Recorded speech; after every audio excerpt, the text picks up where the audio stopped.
Ladies and gentlemen, I proudly welcome you to Marley State of Mind. You know what the fuck it is. You know what time it is, motherfucker. Let's go. It's a motherfucking podcast. Yeah, it's a motherfucking podcast. Hey, it's a goddamn podcast. Yeah, it's a motherfucking podcast, bitch. Yeah, it's a podcast, bitch. It's a goddamn podcast. But there's so What much. up? Welcome to the world's dopest podcast, Marley State of Mind podcast. Marley. We're here live. At Bunch of Bull Studios. Oh, bunch of bull. And I got special guests in the building tonight. John Basement. What's going on, yo? How you feeling, bro? I'm alive and blessed. Ain't it? Thriving. That's what I like to hear. I'll be on the same tight time, bro. Health is wealth. Health is wealth. And thank the Lord I'm so healthy. Man, ain't it? I like to start off the podcast by saying how I came to find the particular artist or individual that I have on the show.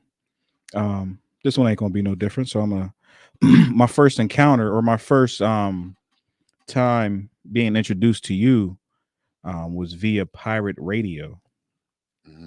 Ooh, you ain't know that, did you? Via pirate radio. You're about to make me feel some type of way. See, I told you. Nardwar ain't got shit on. We about to start shitting on told you. now. Here we go. I told you I had something for He you. ain't about to be Nardwar. He's about to Nardwar me. Fuck So- Nardwar. He's Marley. Go ahead, Marley. So pirate radio, for those who don't know, was ran by Junior Moth and Nuke Naka. Very well ahead of his time. If y'all seen the episode with me and Scratchy, we talked about that exact thing, but it was so ahead of its time. It was like a podcast prior to podcast. But they played live music.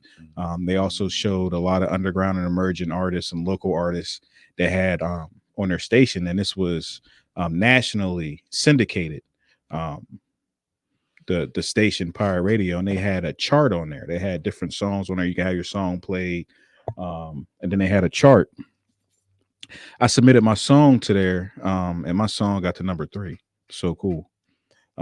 It wouldn't get past that. But the number one song on there, Jesus, man. the number one song on there was by John Basement. And this was my first encounter with John Basement. I remember the name John Basement. I went down there to do a show with them boys, and I remember seeing your song down there, and that was my first interaction with that music. Do you remember that time? Do you remember that? So humbling. You have no idea. Do you remember that time? Yeah, that time is real. That time was whenever that time is the reason why I'm still swimming. Just keep swimming. Just keep swimming. That's why I'm still swimming. Yes, sir. Junior Moth and Nuke Naka. Shout out to them boys, huh? What a great time that was, and what a great way for them to introduce the artist that they were introducing. What song? Do you remember what song that was? You had a number one? It was probably All Falls Down. That's exactly what it was. And then there was a bunch of other ones that was on there because I know me and Brody B. Shout out to Sour Life because praise God how things grow. We are now intertwined. So and this is intertwined. And things take time.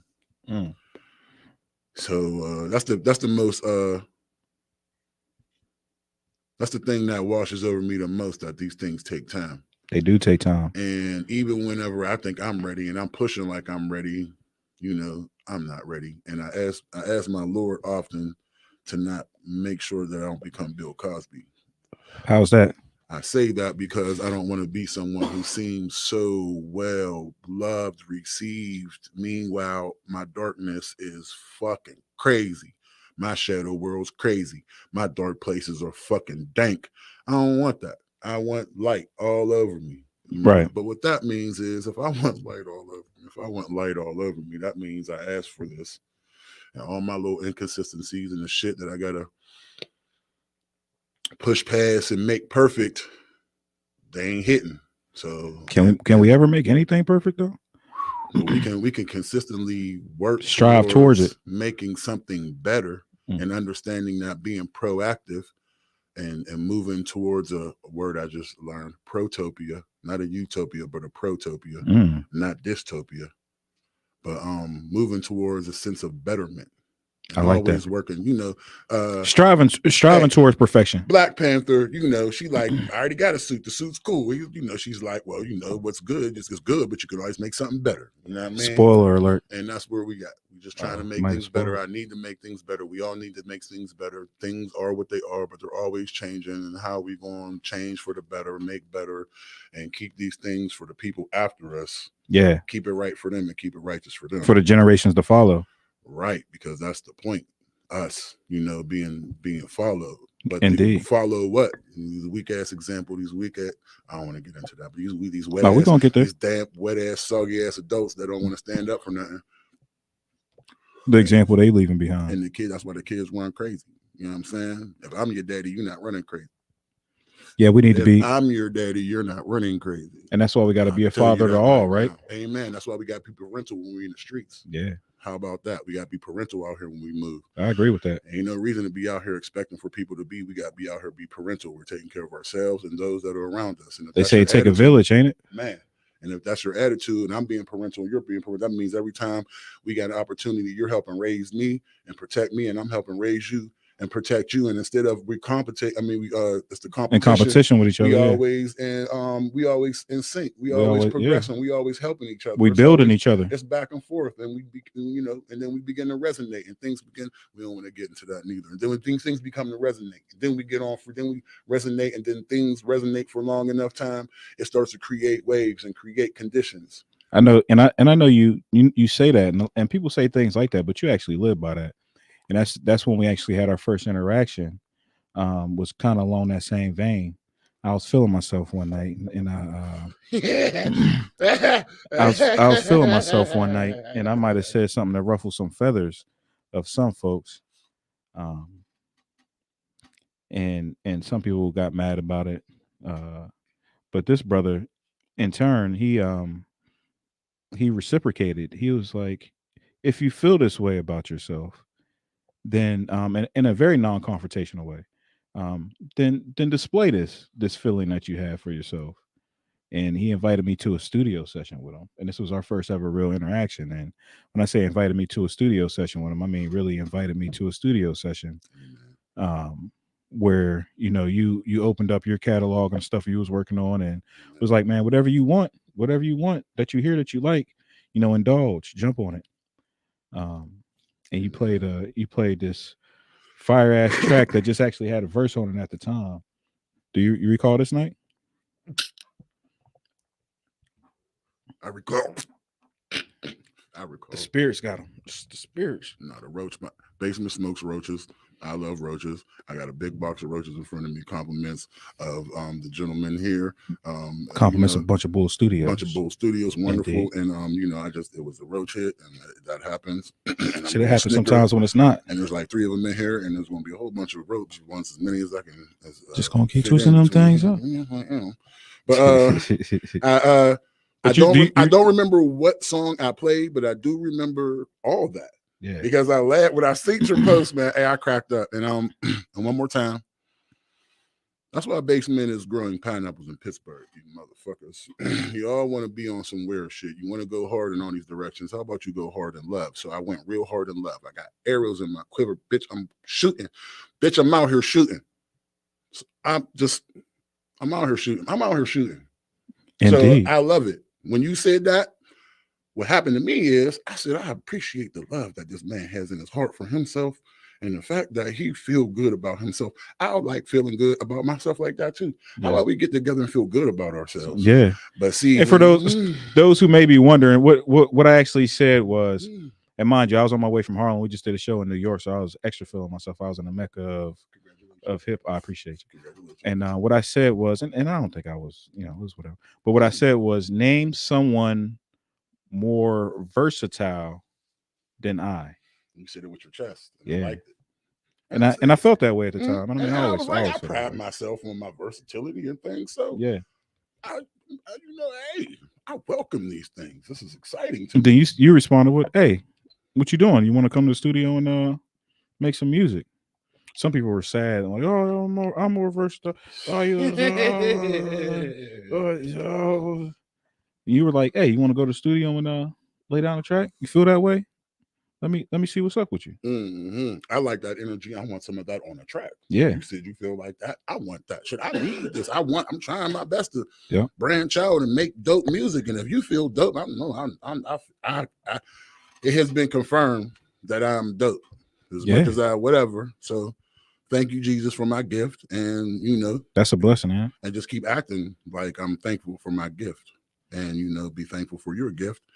And let's sync. Yeah. And you did that. You opened your arms up, and every interaction I've ever had with you was like that. And anyone that I know that knows you have the same interactions with you, and only good things and positive things I ever heard anyone mention about you. With that being said, you know, here on Molly State of Mind, I like to take the viewers, whether they're new to you or they already know you, I like to take them on a journey through your career and show where you got, how you got to be where you are, and where you're going. So with that being said, like what started you on this journey in hip hop? What was the first time that you interacted with hip hop or had an experience with hip hop where you were like, damn, I want to do this. I want to be a part of this movement? So it's the most main influence of me being a hip hop artist is my big brother. Mm-hmm. So my big brother, who's 8 years older than me, introduced me to hip hop. So when I'm 7, you know, he's 15 and he's all in it. We got the dual cassette, the house. No, matter of fact, we ain't have that. We had Don't Nobody Go in the Room because I'm dubbing this tape. Yeah. So we got the tape recorder on next to the other tape recorder in the quiet room. Yep. Because we dubbing this tape, right?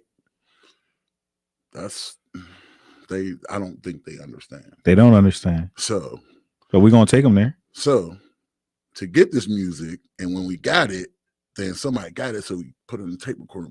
So that's what we listen to. So I'm getting fed everything. Okay, and so I'm just amazed at the things that I'm listening to, and I'm already. Do you remember what song it was that did it to you, or what collection of songs, or what artist that did it to you? The Children's Story. I think the Children's Story did it Ricky. To Uncle Ricky. Uncle Ricky. That Beastie Boys, that Paul Revere. There's actually a lot. You know what I'm saying? There's really a lot. Like any of the old school shit that I was there. Right. Thank you, Jesus. I was there. Right. So there is an essence to what this actually is. And I know what was needed to get in the first place to even be regarded as a thing. Right. You had to be something to be regarded as a thing. You couldn't just say some shit and put some shit on and be like, I'm the shit. That ain't how that worked. So it was me having an understanding like, man, this shit is like real. Right. You know what I'm saying? And even, man, this shit's real. And so all the foundation. And when you say this shit is real, you mean the music, the feel, and the culture. I mean, people did it because they need, like, it was out of necessity. Mm-hmm. People was getting to this music out of necessity. People was listening to this music out of necessity. Where do you think that came from, that necessity? And I mean, I have my own theories on that, but where do you think that necessity came from? It was just fresh for 88, you suckers. You know what I'm saying? it's you know, it was the 80s and it was fucking fresh. Yeah. You know what I mean? And it was just a new. It's the beginning of where we're at. Yeah. You know what I'm saying? So I was able to see the birth of hip hop. Yeah. You know what I'm saying? I came a few years after hip hop's 50. I'm under that few years. And I just grew. Like I grew up with what hip hop actually is. The essence. So I have to start to like be the essence. Like part of it is being the essence. You can't just rap. And what do you feel is the essence of that? And what you're saying is important because there was a point where like there were steps that you had to go through because it was real underground, right? Like it wasn't as available as it is now. Like you had to be there. You couldn't see it on the internet. You couldn't see it on TV. You had to be there. You had to experience it. You had to want that. You had to go to the store to go get it. You had to go catch the Right. bus to the mall. You had to catch Right. the bus downtown or to Dorsey's. You had to get there. You to had go to. It get was an experience. and you had to use the money that you had in your pocket. Mm. You had to decide that this is what I want and I'm going to get it. What are you doing with your day? I'm about to go to the mall, to go to the store, to go buy these singles, or to go buy this album. That's what you did with your day. Exactly. That was a whole day. It was a day. Revolved around that. Your day revolved around going to get the music that you're going to listen to and vibe to over the next 20 years. That was going to be the soundtrack for your day, your month, your week, your whatever have you. And so now it's just real. There's always been a care to music. Like there's always been like, you had the records, you had to care, you just had to care. Even the tape cassettes you're talking about, dubbing, you had to care. Them motherfuckers get warped. They do all sorts of crazy shit. You had to give a fuck. Even the CDs, you had to give. That's crazy you say that, because now that you say that, that kind of brings me under the realization, like just thinking about it. Like I'm glad that you worded and articulated that way, because I never thought about it that way. And that's probably why music isn't as appreciated as it is now, because it's not tangible. It's not like it once was, where you had to care for it, as you said, because you had to literally physically care for these cassette tapes. You had to care for this vinyl. You had to care for this CD, or else it would mess up your music. That's crazy. And now it's just like whatever. It just falls from the sky. Like it's whatever. It falls from the sky. Like, and it's not as and it's so much of it. Like we consume so much of it now. Like it ain't really nothing. And for real. It just made me think, it made me think about like that the latest Mad Max, where dude turned the water on and everybody runs to the water to get the water. You know what I'm saying? And it's like the water is so important that when you just got to get it and then hold on to it. But when it rains all the time, we don't fuck about no water. Right, like it's like water outside is wet. Yeah. Fuck. It's always rain. There's water everywhere. You know what I'm saying? Yeah. So it's the now it becomes what is the weight? What's the gravity of your words? What's the weight of your what's the weight of what you're saying? And that is what I've always made. That is hip hop. Weight to your words. In some way or another, there's weight to your words. Andre 3000 is the most perfect example. He says words, and he says it in a way, and he says it in a manner, and he just it's like he's doing this crazy ass word play. Mm-hmm. And it's cool whenever you NWA and you're using your words and word play to say what's going on, this, that, and the third. But goddamn, we done heard it. Right. I don't care how much you fucking trapping. I heard these niggas trap, like, and y'all niggas ain't trap as hard as the nigga that already trapped. Like, it's not the same.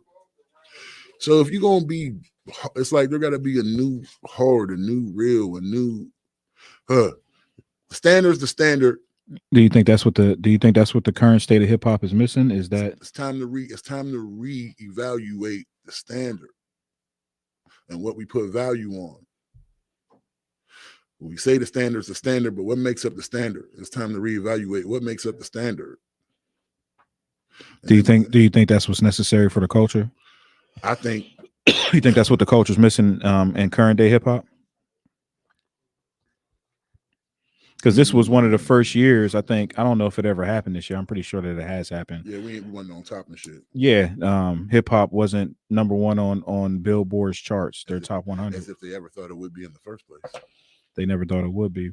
And now, and it dominated for a long time and always was. But, this was the first year that it wasn't. But part of that is you want to commercialize everything. You want to commercialize the fuck out of hip hop. And because you want to commercialize it means that you got people who want to make money off it. And when it comes to investments and money, it comes to analytics and this, that, and the third. And it turns into business. It turns into business and people and numbers. And then it ain't what it was. Then it loses its soul. It wasn't no number, bitch. It wasn't numbers when they was in the park. It wasn't numbers. Wasn't no numbers. And when the only thing that you had to be dope. And no, what it was is you seen numbers, motherfuckers. You motherfuckers seen numbers. That's good shit, bro. You definitely dropping some shit. That's you real shit. Motherfuckers seen numbers. You seen numbers. You know what I'm saying? But it's cool. They already had numbers, but they had to unnumber us and let us go. They already had numbers, right? But then once we no longer part of their paycheck and they books, and we ain't on their books, and you can't borrow against us. I'm talking about slavery, everybody. You know what I'm saying? When you can't borrow against us, then it's cool. But then what's the next thing for us? You want to bury us? We don't go away. You shouldn't have brought the best of us. You brought the best of the best of the best of the best. That's all that's left is the best of the best of the best of the best. Right. So now what you gonna do with us? You can't get us no more. And so you're not getting us. So they need us here though. That's they've been needed they us. Need us They here, though. they of course needed us, and they still do need us. Absolutely. Who the fuck else is going to do what the fuck we doing and take care of your workforce? I know poor white folks talk about you too. You us. You ain't know. You ain't us, but you us. You and when it comes to this conversation about capitalism, you are us. For sure. And that part aspect. Hang Mike Pence. But anyway, you understand what I'm saying? I ain't say that shit. I ain't say it either. Your people, his people said hang him. That's what they said for sure. But that's what they do. But whatever. We just now. That's what they said. For the record, we didn't say that. That's what they said. That's what they said, and that's what they do. Don't shadow ban me. Don't shadow ban me. Yeah, listen. I've never done that. I've never done that, and I don't want to be a part of that. No, absolutely not. I'd rather not. But some of you guys wanted to be a part of that. That's true. Some of you guys stood around and watched. And some of you guys didn't say, "Hey, that's not okay." So now we're here. And when you don't say it's not okay, you're compliant with the behavior. Now we're here. Now they're threatening everything. That same attitude, and that same say it with your chest, or you do it, or I'm gonna do the same thing he got, you got. That's the same. How you think they act now? Yeah. You come up against us, we'll bury you. We're gonna do some weird stuff to you. We're gonna do some weird shit to you. Okay? It's the same attitude. We're gonna put you in the ground, get down or lay down. There ain't no peace. Bunch of gangsters. And that's been the attitude. You know what I'm saying? That's been the attitude. But anyway, man. Yeah, so we got on music, man. Yeah, Let's talk about the music. So you say it was the Uncle Ricky, it was that 80s vibe that inspired you. It was my big brother Delano McKeever that fed me music and so then I was introduced to everything because of him, and then I just kept going. So he is my introduction. My introduction to hip hop is my big brother Dale. Did he mess with hip hop as well? Was he rap? Was he like rapping? No, he was just immersed in it. Yeah, just immersed in it, and his immersion allowed me to be immersed in it. And then it was just I'm in it. Do you remember when you first started like making your own original compositions? When you started making your own music? High school and just playing around. I think I did some shit for a class. I did some shit for a class and just did a little rap. Was you already rapping before the class? Like, or was that your first time? Like, let me go ahead and try my hand at this. I'm just loving. I just love hip hop. I love music. Love hip hop. Mm-hmm. I just love it, and it's wonderful. You know what I'm saying? So this, and I just tried a little bit, and it wasn't bad. And I tried some more. And how was the reception from your classmates from that first joint? I never made everybody go crazy. I just made people say, "Cool." I like, yeah, like,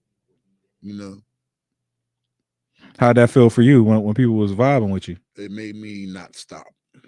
Yeah. Gave you that validation that you needed to keep going. If I'm a bum, then they would be like, yeah, I'm looking at their face, like you could tell me I'm ass, but it wasn't. I mean, my breath is ass, but I'm not ass. So I'm not.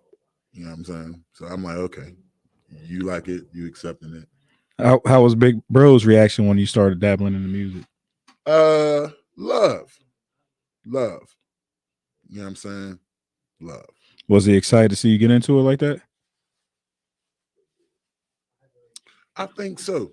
I'm not going to say, like it was like anything crazy, but it was just like, there was songs that he likes and songs that he can appreciate. And it's like, if I can make something that makes someone, if I can make someone appreciate the music, then I did my job.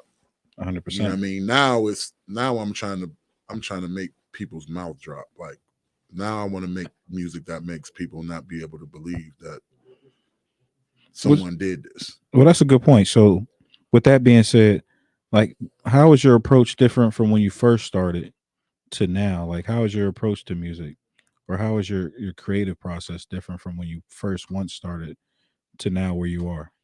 Allowing the influence of others And when I say that, like the direct influence of people who are around me. So including people like you, and reaching out to other people and be able to get a different sound and a different take and a different understanding, because Right. I work with a different person and not to stay in my own world doing my own thing, because that shit gets old.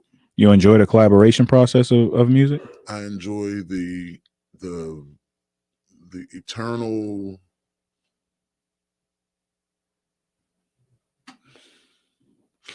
the eternal possibility of music.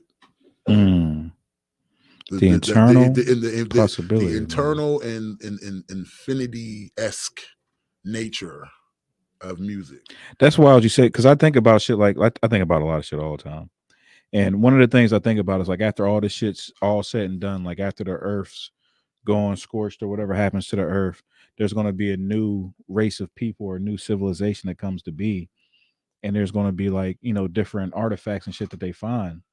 And one of those very well may be a disc or a tape cassette or some vinyl or some type of music and some MP3 player, whatever the hell. Yes. I mean, they come across. Yes, I hear you. And this is going to be how they know our civilization. And you know what I mean? And to take a step further, this is just my wild mind going wild. There may be religion started around it because they think this is what we did. It may be, this is their scriptures. This is they may live by it or die by it. And so if we want to live and die by the things that are here with us presently, then man, it has to like make sense. These things gotta make sense if we're gonna live and die by them. Like, you know what I mean? And as time goes, I mean, generations are living and dying by it now, right? Like you got Chicago drill music that literally got kids living and dying by the music. You got these people over in Ukraine,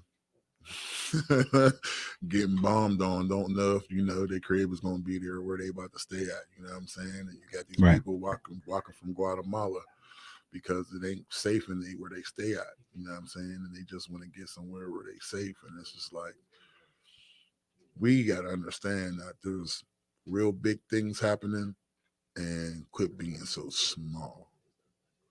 Y'all niggas be talking about your little 4 blocks and your little local store and this little bullshit. And we should be having an understanding about how to create legacy and leave property to our children and start to create generational wealth. And we just trying to get a generation to be healthy. We just trying to get healthy generations. Yeah. Fuck a generational wealth. We're just working on healthy generational health. Wow. And health is wealth. Right. So but that's a good point. And that's but the problem with that, what you're speaking on specifically, is if you're someone who is like beefing over blocks, you're not watching the national news, and you really don't know that there is something beyond where you live at. Because for you there is nothing beyond where you live at. Because you don't have the guidance of someone to tell you that the world is much more than what's beyond your doorstep. And this is where the beginning of our conversation comes into place, is we have to parent all of those around us, and we have to understand. And when I say parent those around us, I mean ourselves and those around us. Ourselves and those around us. And when I say that, is there might be someone that has true ignorance, and ignorance in the true sense of the word, not knowing any better. Amen. And you might know better, and instead of judging them or saying, it might be up to you to educate them and say, hey man, there's more to life than what you're actually doing. I asked for education earlier, just before we started this. Right? Yeah. You know what I'm saying? I asked for education. And education is an ongoing process, bro. Like I know I don't know nothing. You know what I mean? Well, I mean, what else is there but to learn and understand? And every moment of time, space is more data. It's like if we're recording, you know how gigs work. You only got so much space, right? You feel me? Right. But this thing bigger than the universe. So as long as we hear, it's ticking and recorded. The motherfucking button's red. Yeah. So it's always a process. Oh, you came in ready today, huh? You came with a full clip. If that's what you choose it to be. Now, if you just choose watch that motherfucker, like put on, like if you watching a concert and shit, how motherfuckers watch concerts and turn on their phone and then put the phone up to them and then watch the concert through their phone. And that's then if crazy. that's what you listen to, that's what you want to do. That's how you want to experience this thing. Oh man, isn't that crazy? Here. But people are doing that in life. They're experiencing back here, and it's like motherfucker engage in this shit. You can be the action that happens on this motherfucking camera, but instead you just watching. There's got to be spectators too, though, right? Oh no, there don't got to be spectators. But you don't think? No, there don't got to be spectators. No, there got to be peasants and there's got to be spectators. I got to disagree with you on that. I feel you on there, but there can't be a show without spectators. And listen, I hear you, and so I agree with what you're saying. And those things come down to, like, for me, choice, because what are we spectating and what is the game that we're participating in and that we're looking, cool. It's spectators. Yeah, cool. You can spectate, but it depends on what the game That's because you're not a spectator, so you can't understand the spectator mentality. And I don't want to make it seem like that, but I love to watch. You know what I mean? Pause. Like I love to watch and observe things, but are you a peasant? Are you choosing to be the peasant and choosing to be like wrapped up, or are you an observer? Are you seeing things? Are you learning from your observation? Right. And are you an active observer? Right. Yeah. You know what I mean? Like, is this what you're seeing? How is this framing how you go forward? Yeah. Or how are you choosing for it to frame how you go forward? Yeah. To shape your life. These are all your choices. Like, all we got is our choice to take how things come at us. We don't have no other. You hear what he just said, bro? You hear what he just said? All we have is the choice. So say that one more time. All we have is the choices to deal with the things that come at us in life. What did I just said this to bro earlier? The same exact statement, bro. You can't control how other people do things or how they feel or any of that. And the only thing you can truly control is the way that you react, respond, or deal with those things. And that's like one of the greatest, bro. And I say this like with full sincerity for whoever's listening. Like, if you can learn discipline for yourself, discipline and focus, you can rule your world. One more time. Discipline for yourself. Yes. Which it's self-discipline. That's what self-discipline is. It's such a powerful weapon for yourself. And you need that fucking formula. Discipline is the fucking recipe. Yeah, it is. Discipline's the recipe. It's such a hard thing to obtain too, though. But it's a recipe. Yeah. And it takes constant work to obtain it. And it's a recipe. Yeah. See, you motherfucker, you like the way this shit tastes? You want the recipe? Right. Yeah. You know what I'm saying? Yeah. Like, so stop. Oh, it's just so good. Okay. But I'm going to. You can make it for yourself now. But you have to follow the recipe.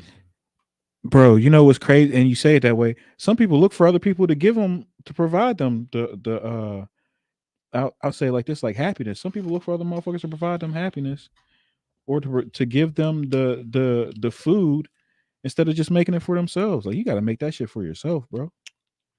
Part of why they're supposed to be adults, to tell you, show you, and take your ass in the kitchen and show you how to cook for yourself. But that's adults. We're speaking very metaphorically now, people. So for those who didn't catch it, that's adults. That's adults that are choosing to fucking adult. Right. And what I feel like, bro, is that we got a lot of motherfuckers who chose the bag over me and you. What you mean, like leaders? People in positions to make change? Yeah, the people who got the fucking money. Like, whoever got the money, whoever's in where they at. It's like, this is the thing. I'm gonna worry about this. This is me and my bag and my ass. So, nigga, I can't care about you in a way that will enhance us, because I'm my first priority is myself. Ass. Yeah. Self-preservation. And so I'm not gonna worry. I'm not coming out of my secure spot to make sure you're okay. Yeah. That's crazy as fuck, because everybody, like, that's how everything was built. Like, we didn't have the opportunity to do that. Like, motherfuckers didn't. Some people didn't have the opportunity to do that shit. They didn't have the luxury of covering their own ass. Right. it had to be a collective thing. It had to be a community. They were relying on other people. Right. You know what I'm saying? Damn, the thing that just hit my mind is like, you got a litter of animals. Like, motherfucker, if there's only one or two of them motherfuckers, gonna be cold. They freeze. They're gonna die. Yeah. But if there's a bunch of them and they all sleep They together, can huddle up. they making it through the winter. How you make it through the winter? Bitch, not by yourself. You made it. You made it because it was a bunch of us, motherfucker. Yeah. You ain't make it by yourself. You made it because there was literally all of us, and because there was all of us, we could make it. Because we weren't in competition. We weren't eating each other. Then you want to get mad at the Mexicans? Why are they mad at the Mexicans? Don't be mad at the Mexicans, y'all. Then y'all want to be mad at them. Don't be mad at the Mexicans. What the fuck is wrong with y'all? You better learn something. I will tell you this though, in reference to the leaders that may have taken the bag. There are ones who didn't take the bag, but those are the ones they assassinated, killed off, or they assassinate the character.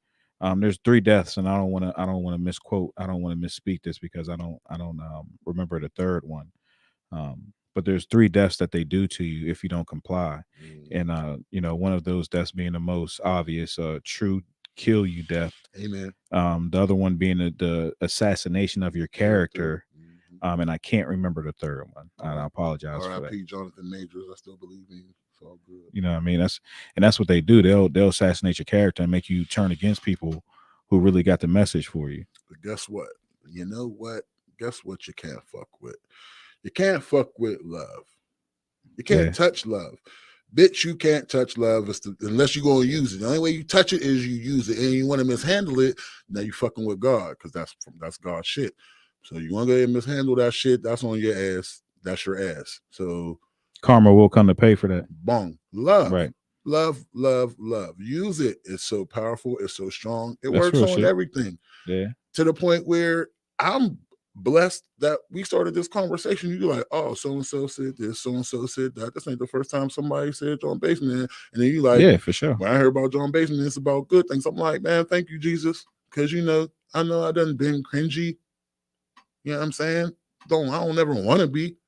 I'm sure I've been cringy. I know I've been cringy. Who hasn't been a little cringy? So, Lord Jesus, that's nothing. That's not a place I want to put anybody. Cringy? It's more about, I don't want you to have to turn your face up if it's some bullshit that I'm on. Right.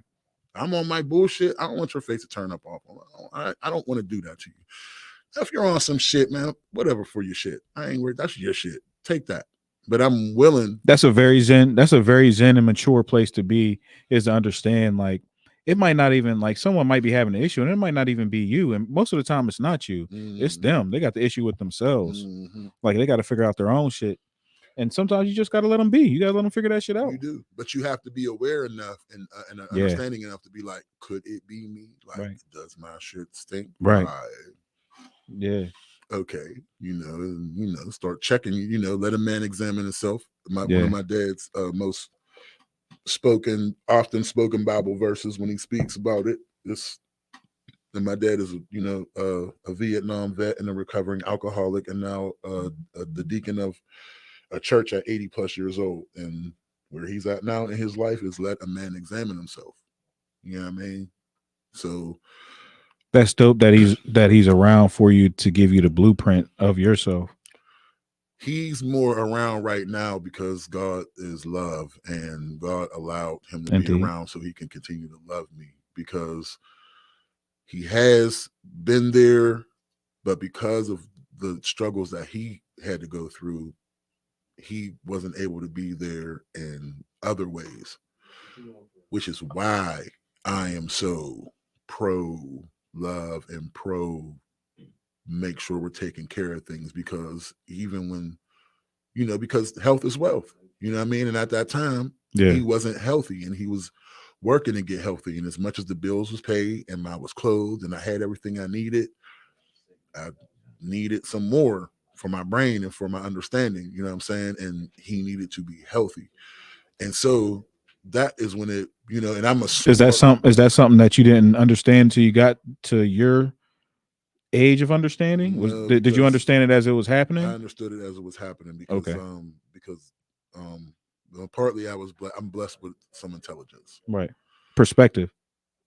Just intelligence. Like, I'm not being funny. Like, I'm blessed with intelligence. You know what I'm saying? Like, I'm not a slow dog. Like, but there be smart people who don't have perspective. You're right. And so that happened because it's a blessing. Like, I mean, Yeah. like God's blessing. 100%. I'm not gonna claim any of that shit. Like, Yeah. God's blessing. You're right. You're very right. God bless me with that. I'm sure you met a lot of smart dummies. I have, and I'm a smart dummy also. But I take that exactly what you said. The Lord blessed me also with perspective, and I understood where he was at, and I understood what was going on with him, and I understood that he wasn't well. It got to a point where I understood he wasn't well. Yeah. Because this dude, he's that dude. Like, quietly, this is that dude. This is the dude that you send when you need some things handled. Right. You send this dude, you drive him out of a plane. He's going to get shit done. He drops into the water. He comes out the water. He goes to a spot. He chills. He finds his target. He studies his target. He studies his target. He hits his target. He goes back to the pickup spot. He gets picked up by the chopper. He gets picked up at the spot. Then he goes back to doing whatever he was doing.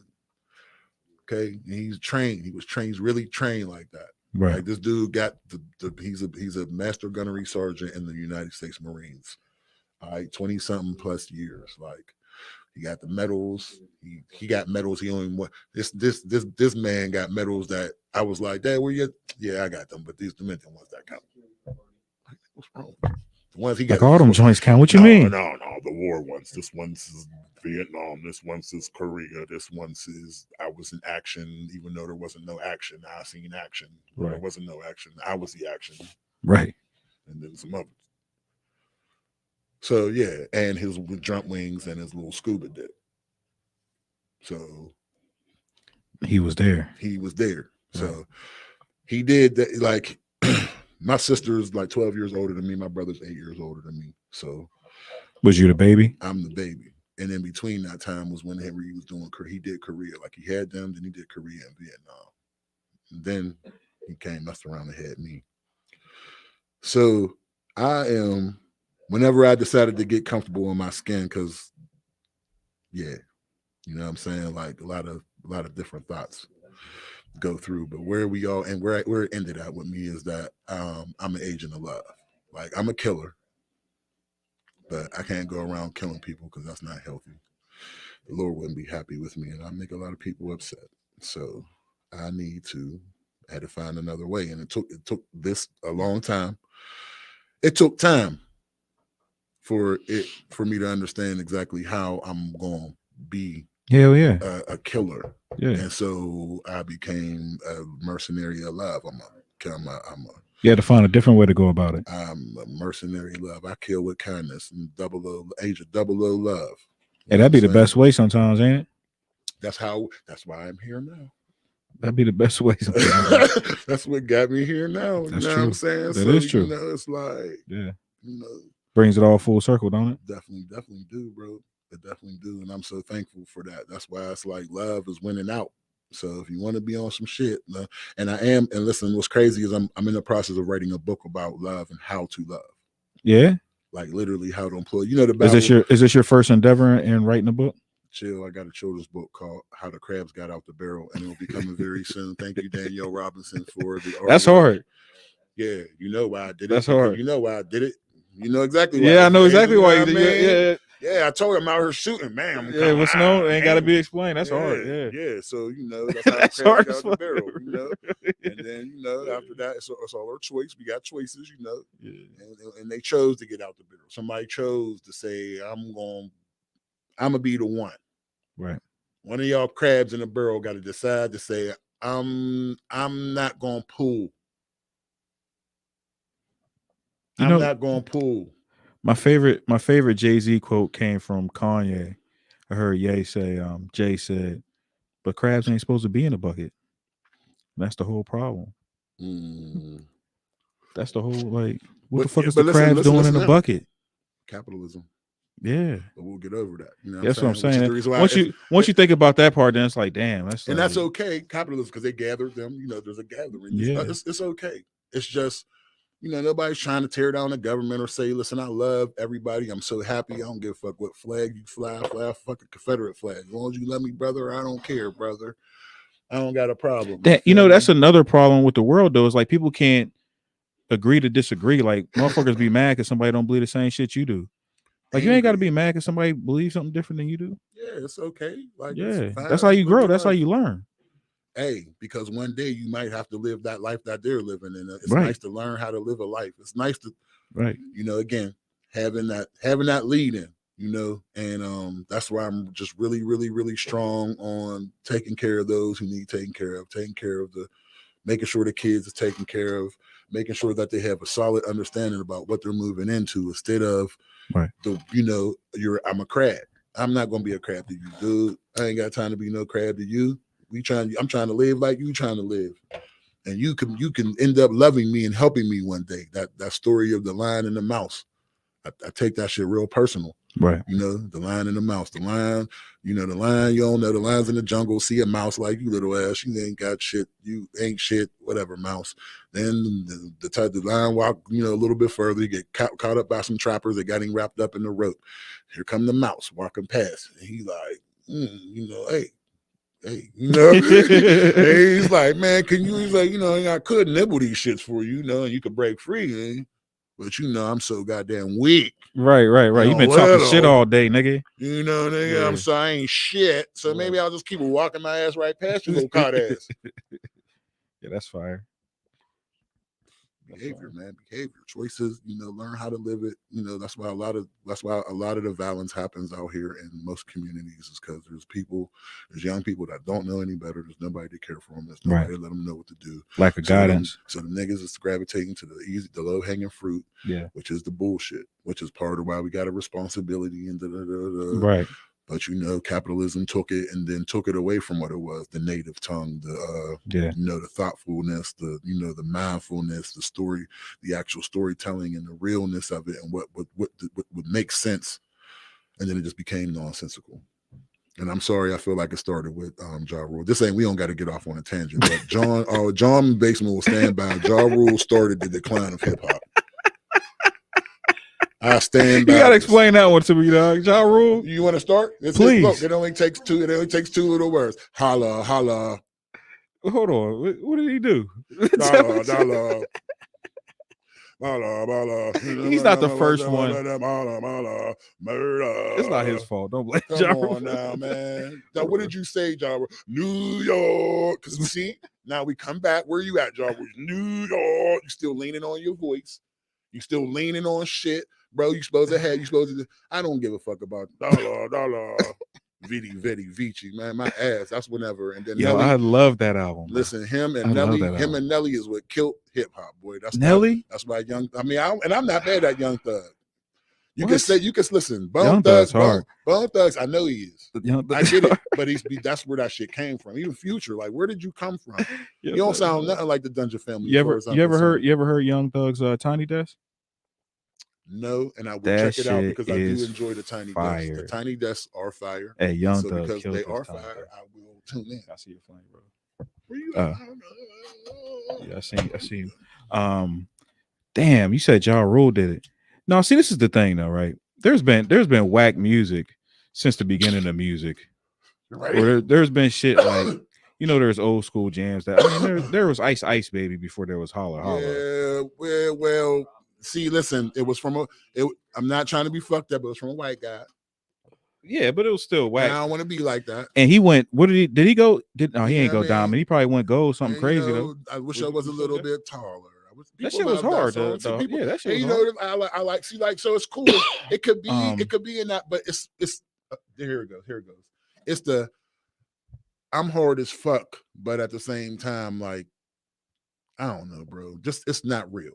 So there we go. That's okay. My meter went off. The authenticity isn't there. That thing that I just drooled over when I was like, like Nas's first album. When I heard Nas is really the second album. The first one I was like, yeah. The second one, when I heard it was written, I just couldn't fathom. I was like, how are you doing in Jay-Z's first album? It was I Am for me for Nas. That was the one that was like, I just like, how do you do this? You know what I'm saying? No, I feel you. I love it. And Nas, I'm like, bro, how are you putting this shit together? And hey, Cam, that's why I can't get down with Jay like that, because I love Nas. Like, you really wow the fuck out of me. You know what I'm saying? Not true. And so what is even now, like the shit that is out now, like crazy. Oh my like God, that, those magics and those the magic, the new King disease, bro, the magic where he is talking like on a level where if you're not a grown up, you don't want to hear what he's talking about because he's. I bet you do. He killing that shit, bro. Everybody should want to listen to that. Oh, everybody, that's grown up rap music. That's the shit you need to listen to help you with your life. That shit will help you with your life. Like that shit will help you get your mind right. You know what I'm saying? And so at some point we gotta go past the turn up. Well, I think everything has its place, right? And I get that. Because at the club, I don't want to hear Nas. They better not turn that shit on. If they play Ja Rule, I'm probably going to move. Right. So goddamn, better not play no Nas at the club. I'm not going to act like that. And so part of that is, and you know what, that helps tell you which fucking genre of music I'm in. I like to make. You know the crazy thing about Nelly too, because you mentioned Nelly. Mm-hmm. Nelly was actually rapping some hard ass like gangster shit, but his delivery is what fooled motherfuckers. Like he was talking about going down the street with a street sweeper.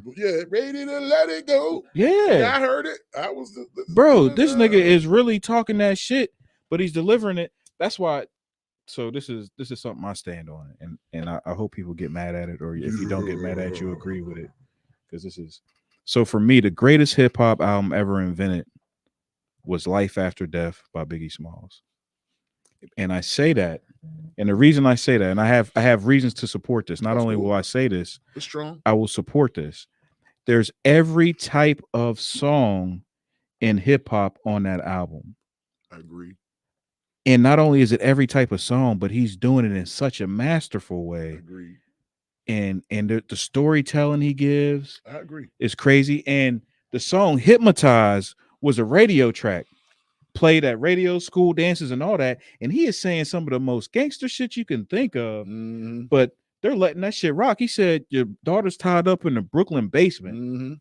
He said that on that song, and they play that shit everywhere all the time. Boom, boom, boom, boom. You feel me? Boom. Like, how did he get away with that? Boom, boom, and for that, and I didn't appreciate that until I got older. That's part of the reason why they appreciated that motherfucking beat. Yeah. Puffy, because he was tough. It's about the music. It's about what I'm saying. It is about the music, and so that I think what I think that's very much very much part of I think what we're talking about is. With Ja Rule and Nelly, it became more musical. Yeah. And it became less about what your words are. That's beautiful too. And I'm not mad at them, but it started to make people feel like rapping or hip hop was like, oh, they're just rapping. What about Bone? You ain't gonna say Bone did the same thing? No, because what the fuck? You ain't gonna say they did the same thing? I would listen. Just sit in the session with them and see how many motherfucking tracks is on that. I would be amazed to see what that looked like a recording session. Yeah, with all them fucking tracks, bro. Oh, it's probably think crazy. About that. Yeah, it's probably that shit crazy, man. No, that shit. Oh no, I love Bone. Over and over. No, that shit wasn't not. It was authentic. Yes, very much. So you saying? I mean, I never heard nobody sound like Nelly before Nelly. I felt like Nelly was authentic. I just was like, I don't like. And I ain't trying to stand on no hill. It's not like I'm a big Nelly fan. Listen, I'm not. I'm just playing devil's advocate. I'm just, is he talented? Yes. Yeah, of course. Yeah. Is he talented? Yes. Will the girls say he's handsome? I don't know. Yes. I can't speak to I'm that. a grown ass man. I have sons. I don't like playing in type of games, but I'm okay with saying a man is handsome or he's not that much of a looker. It's really okay. I wouldn't give him to my daughter. I wouldn't want my daughter to date him. Yeah. You know what I'm saying? So it's cool. Like, no, girls are going to like Nelly. It's a good package. You know what I'm saying? Just like females, they got good packages. Yeah, you know he was going to sell. He's a good package. He was going to sell, yeah. Let's be honest. You know what I'm saying? He's a good package. And so that's part of the reason why the whole thing flew. You know what I'm saying? So I ain't mad at Nelly. It's just. You think that was the beginning of the end? I just looking, man. I was just sitting there. I remember being in college and just listening to this, and I was just like, what am I? This like, you're not touching my soul. Like, and I don't need you to play at my balls. Like, I'm not. But that's the thing, you know what I'm saying? Bro. But that's the thing about it. Like, every generation has that time where they hear something. They're like, yeah, this is not it. This ain't the shit. Like, I remember one of my OGs was like, we came to a party and they was playing Bone Thugs and Harmony. We're like, what the fuck is this? So we turned that shit off and we threw some Rakim in there, and they got mad as hell. There's always that time where, and that's why I fuck with new music and I fuck with new artists, because I never want to get caught up in that, like, oh, I'm just not gonna fuck with this, like, Yeah, me neither. and that keeps you fresh, bro. Like, I love to have the young boys around me telling me what they listening to, and like, all right, let me go and check it out. Listen, that was where was we at? The cave. We had La Cave last night. I was up in La Cave, and so you know what I mean. Hold up. I ain't say the cave. The one in the city. The one in the city, because yes, and listen, the cave smacks too, flat out. I didn't came down. I know it smacks.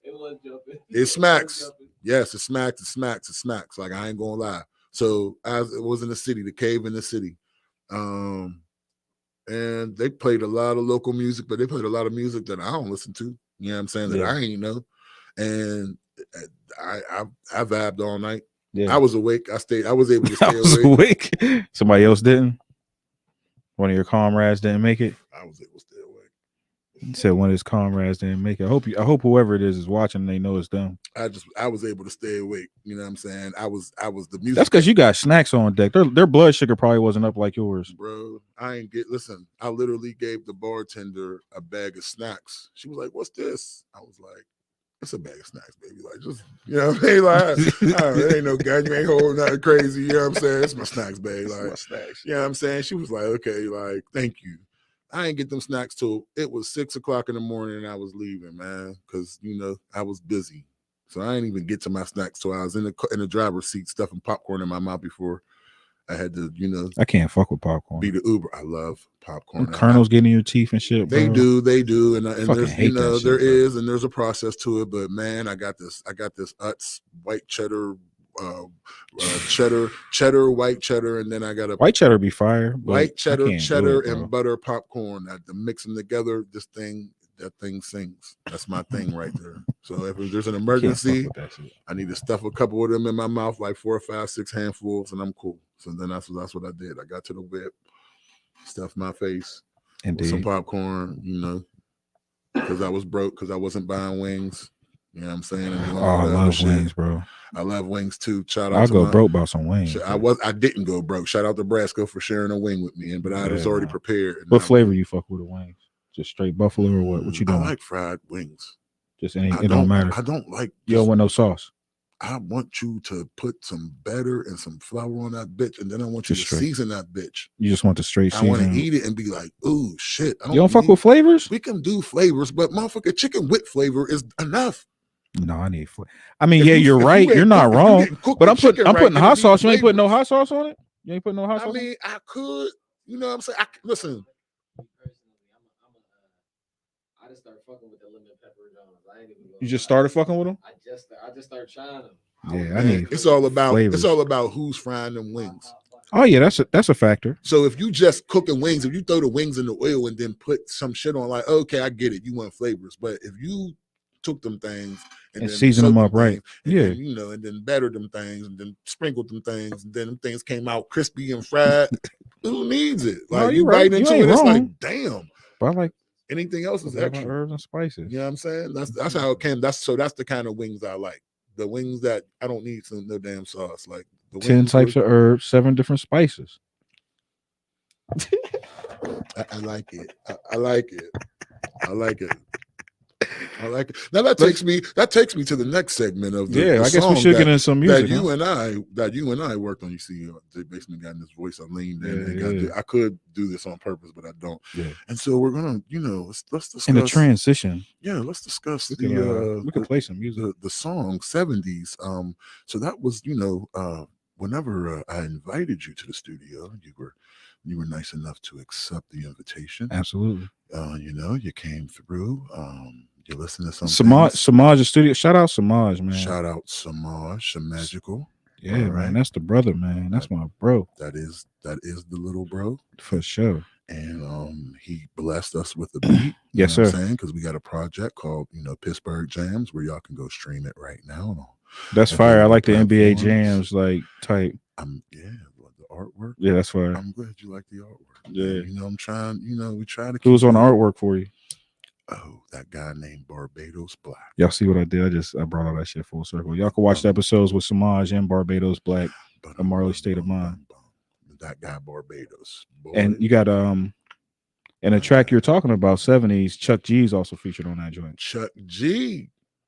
You know what I'm saying? So I don't know how. I think Chuck came that day too, or maybe I think I invited him down. I think once you decided you were coming. No, he already had his verse on there. I didn't meet Chuck G at that time. I didn't meet Chuck G until it was already on there. It was the only verse on there. It was the only verse on there, and that's when I heard him spit. And I'm like, oh yeah, because he was rapping. I was like, yeah, I want to do that. Chill, Chuck G, rapping. Yeah, I was like, yeah, I want to do some of that shit. I was like, yeah, I think crazy. Yeah, like for real.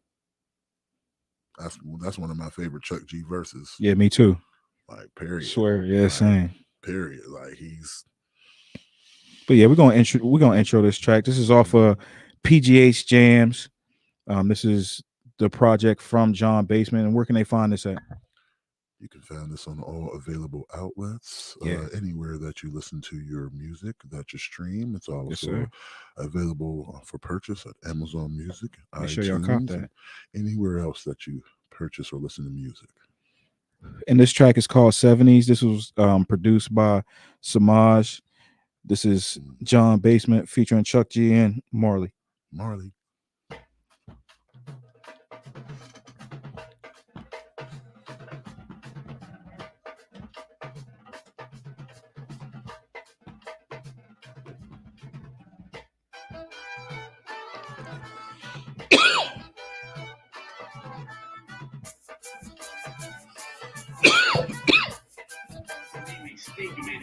You ain't fly, use a maggot, ball for ball and tragic firefly to a dragon, cock onto an automatic, no seizures. I be spazzing, I be jamming like Texas traffic. They be choking, they be gagging. I get it done, they wishing a Latin body. Anything I'm on pins, gotta come with caskets. Do it big on ultra ratchet, measures gotta take it drastic. Combat mortals, reptile acid, flipping sounds, audio gymnastics, ride the beat, wilder crashing. They be checking, I be cashing, doing them dirty. Use a habit, Chuck G. Nasty with the pen, even better in the kitchen. I was cooking Coco Loco, going loco with the pitching. Then I ran the bass. On the bass, I am trouble. If I need a couple things, then my cousin throw a bundle. Gorilla in the jungle, and I'm swinging on that vine. Moonwalking on this cloud, and I'm smoking on his spine. I'm a different type of creature. Spirit of a Mayan, mind of a king with the heart of a lion. Regal demeanor, smoother than that butter bee. I'm all about my chicken like I cook the Colonel recipe. 7 different herbs, 10 types of spices. Illy with this rap shit. Now tell me who the nicest. Terror squad like I'm ISIS on their head, like the license. Killing everything like I had a fucking license. Oxtail with white rices. A nigga living good, talking my shit, only cause I should. Yeah, we walking on water. Over into the love, I'm about to run over. Ooh, bitch, on bumper. Yeah, we walking on water. Over into the love, I'm about to run over. Ooh, let me read out these movies, hear my head out, talk about get go, beat it out, feed out, window, cruising out, beat it down, keep up, sendo, dito, proto, key gas, kino, speak like he know, like how speak go, see no, better go on black people. Shot clock that zero, but bro, free throw, see mud for the see no, single with a baby, the baby, the hero.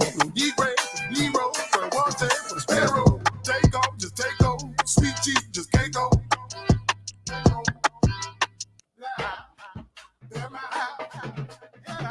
Those drums, bro.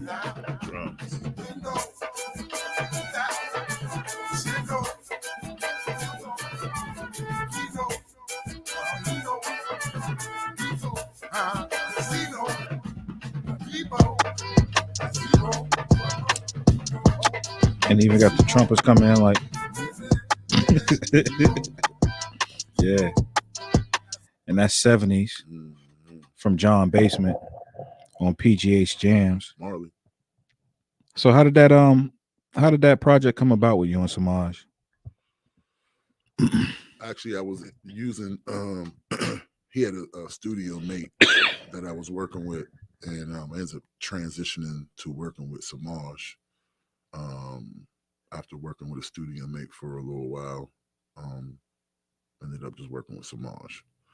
And so just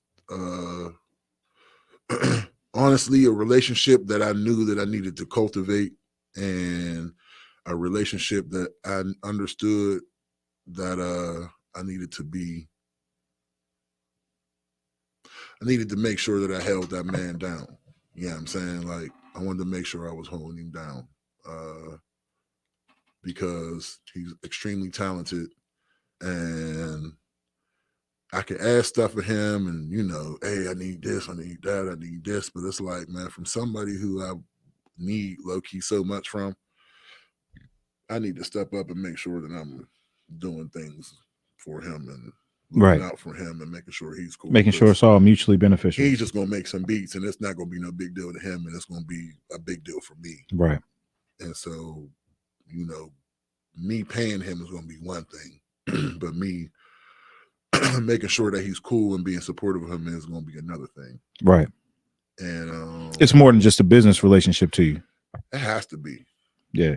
It has to be, man, because you got to be invested with these people. You know what I mean? It has to be an investment. You know what I'm saying? Is that important to you when it comes to music, like actually building relationships with the individuals you're working with? Like, say, for example, like Barbados Black, who's doing your artwork. Is it important to cultivate those type of relationships? It is important to, thank you, Jesus, get some discernment and then decide who you're going to invest in and who you're not going to invest in. And a lot of the issues that our past Pittsburgh artists and current Pittsburgh artists have is that they invest in people and then they're disappointed in their investment. They don't appreciate the return on their investment. Mm. That's either because they expected too much out of their return, or they expected too much out of their return. They felt like, I put this in, I should get this back. Right. Sometimes that's how it works. Maybe it works like that, maybe it don't. But if that's what you thought, maybe you got to reevaluate your thought process, because maybe you ain't thinking. Or your expectations. Maybe you got to reevaluate your expectations. Your concrete ain't concrete as you was thinking. Right. So that is the blessing, you know, to being able to actually have a rapport with the people you're working with, being able to actually and have people who understanding who those people are. Right. And then it's important for those people to see your vision as well, right? Yeah, and try to cultivate situations, because, you know, I've had relationships that I don't have anymore, like I used to have them, and maybe I'm the reason, and maybe I'm not. I don't know, but I just know moving forward that I want to be the reason why people continue to want to work with me, like the decisions I made and what I brought to the table. And so I'm always trying to make sure that that's something that I'm being responsible for. So in meeting Samaj and understanding how talented he is and understanding who he is as a person, I understood in my world and my experiences that this dude is going to toss me this gold. He's going to toss me gold. Yeah. But what am I going to do for him? Right. You know what I'm saying? So I just got on my horse a little bit. And there's a couple people like that in the city who I would need to work with them. You know, I reach out to a lot of people. And I see you support too. Like, I see you at events. What up, Angel? I see you at events where you're not even performing, or you don't have anything to necessarily do with them directly. But I see you showing up and supporting because you see people in there that you are invested with. I've seen you at different Rock Till Morning events and things like that. Mm-hmm. And not everyone does that aspect of it. You might not see them unless they are on the bill. But I think that is important, you know, to go and support, even if you're not a part of that performance, or just it's a good networking opportunity as well. It's what's needed, man. My guy Reason taught me that sometimes you don't got to show up as John Basement. The artist that you're supporting just needs the friendship. Yeah, you know, they need their friend, not so much the guy. They need their friend. It was a lesson that I needed to learn, because it took pressure off of me, you know, putting pressure on myself. Sort of like how Joe Flacco was just, you know, not feeling like he don't got no pressure on himself right now. You know, he's just free with it. So it's feeling good. It's easy right now, you know. And so it made it a lot more easier understanding that the pressure is not. We'll see if he feel that way in the playoffs. I mean, listen, he done did it once, so I ain't mad at him if he do it again. honestly, you know, you got one ring, get another one. You know, Why if he not? play the Ravens, he's gonna be extra motivated. If you get one ring, get another ring. Why not? You know what I'm The saying? Browns ain't getting no goddamn ring with that part.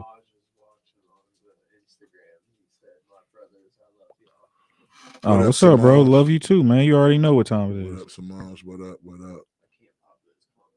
Yeah, no, all it's good, bro. It's All good, bro. So Um, yeah, that because you big football fan too, ain't it? yeah, yes. So, yes. so is that fair to say? Yes, Marley, I'm a junkie. I'm a lover of football and all in every form and fashion I know and it. all the things that go along with it. Yeah, I feel you. My dad was a coach. So I'm intertwined in it like that. I think that's where I get my spirit of wanting to help like the youth too, because he always had like his players around.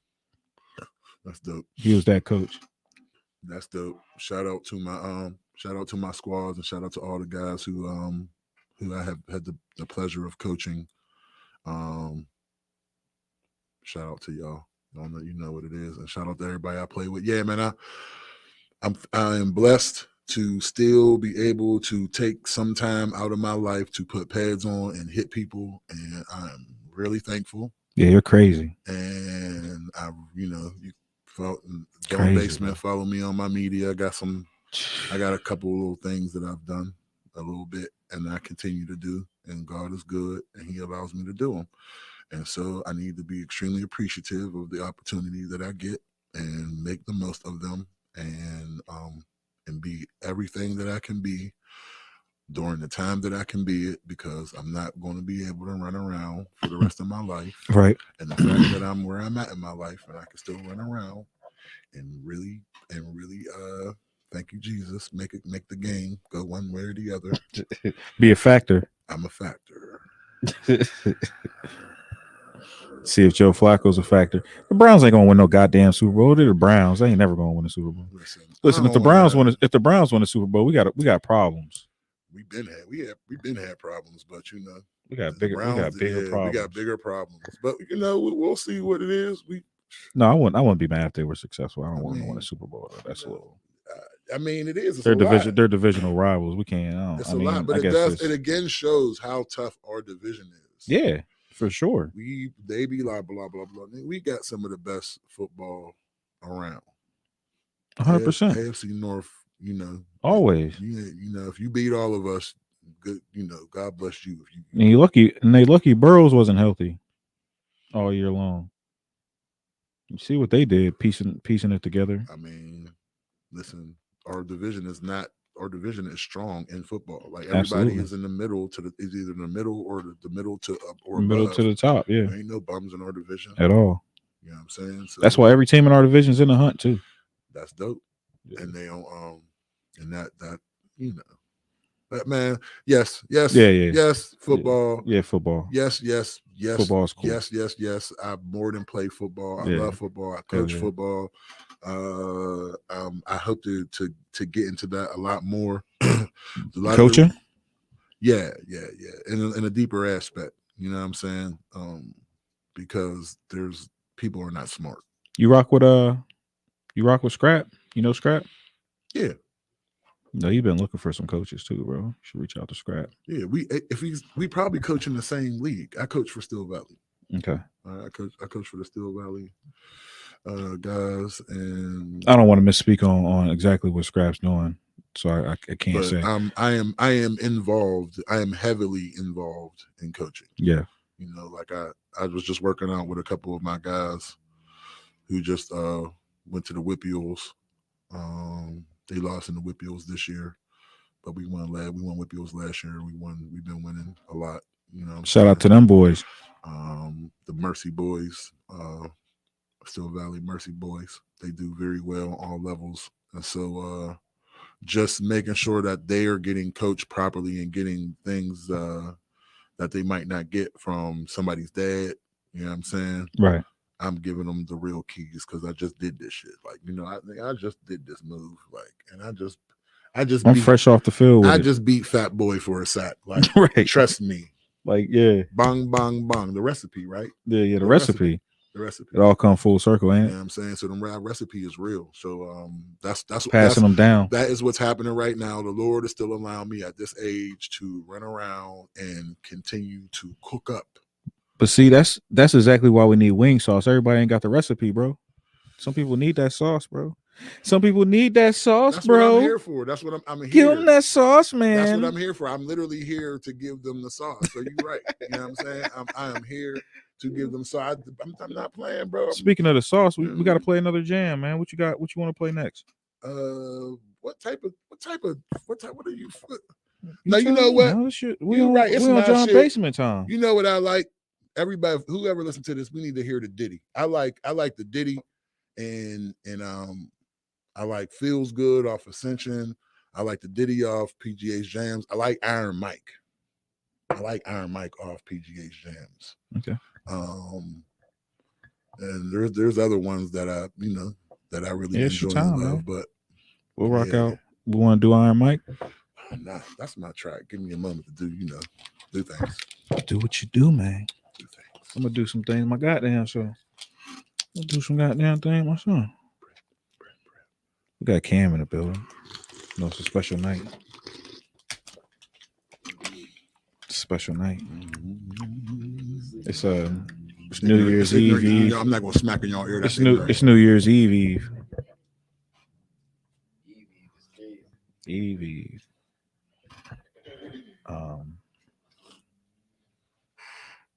Am I safe to play? Mm-hmm. So this is off of PGH Jams, John Basement. This streaming everywhere. Music stream. Everywhere. This is called Iron Mike. Tell us a little bit about this track before I spark it up. Another track with Samaj. And it was crazy because I was listening. There you go. This fool. This is a track with Samaj. Crazy because track with Samaj off the me and Samaj collab. Mm-hmm. And it was crazy because I was listening to this I was listening to Mike's podcast. Yeah. Mike Tyson. And it's a hot boxing. Yeah. And it was just this segment that I heard, and I was just like, yo, this is a song. Like I just heard a hook. I heard like, yo, it inspired you. I was like, yo, we just gonna use this little part, and I was like, you just gonna chop that shit up and like, we just gonna rock that shit. Like you hear me? And we vibed, and he's like, yeah, I hear it. And then he made that shit, and then he took it further and did some other shit with it, and then we just came up with Iron Mike. And that's the thing with me and Samaj. Like Samaj just so loves to be so creative. It's like I bring him these little puzzles and these little pieces, and he's like, I wonder if I can. Yeah, this would be interesting to make something out of this. You know what I'm saying? Because he's just so musically inquisitive, mm-hmm. and just excited to play in music. You know what I'm saying? Real talk, bro. I love you, bro. But that's who he is. Yeah, you know what I'm sure. saying? And the quickest sidebar, that's what pisses me off about adults. This is what I tell my kids. You know what I'm saying? Don't be looking to adults for so much stuff. You sit there, you're looking at them, waiting for them to give you stuff, do stuff. Man, sometimes they don't got the answer. They don't know what the fuck. You know what I'm saying? Like, so don't always be so locked into an adult. Waiting for somebody to save you. Because then when he don't, you're mad at him. He didn't say, right? Right. You're mad. That's crazy, ain't it? And so, but the other thing is make sure that I'm an adult that has something to give. And so part of me being that person is recognizing who Samaj is. And you got to recognize who people are, man. You got to recognize who people are, no matter what. You know what I'm saying? No matter what, wherever they lie. If they nigga that like, they over there in the corner and shit, they play the corner and that's where the fuck they comfortable at. And they like to go sit in the corner. Why don't you go sweep that bitch out? Instead of being like, I'm off, ain't nobody. And I saw dusty motherfucker sit in the corner and shit. Like, why are you talking shit on him because of his choices and what he chooses to be, why he wants to be? Let him be that. Celebrate what he does and who he is. Let him fucking be the person that sits in the corner. Sweep the corner out. Let him put, something over there, go a cup holder and, enjoy your corner, motherfucker. Right. If that's all you want. Make sure they're comfortable in their space. So in Samaj's skin, he loves music, and that's just what he do. Hell yeah. And he was nice enough to play along, and this is what we came up with. Came up with that Iron Mike on PGH Jam, streaming everywhere. Whoa, it's the magic. And then he sends his plane to pick me up. I'm so happy. I was like, fuck, I've been broke for so many years. Oh, what if I keep doing me a fucking 50? Yeah.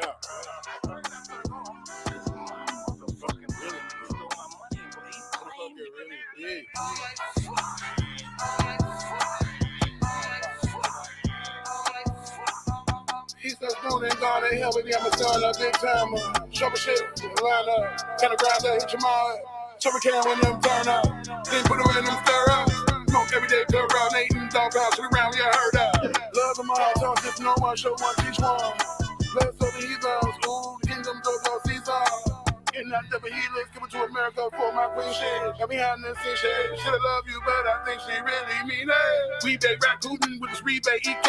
Smoke cake, good as in chocolate. Over at my place, oh wait, okay.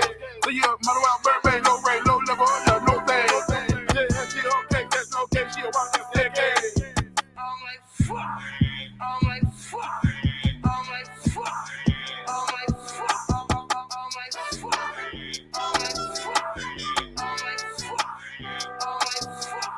Serve this simple armor, kill a karma, actually Obama. Black back in my ensemble, let's do more that drama.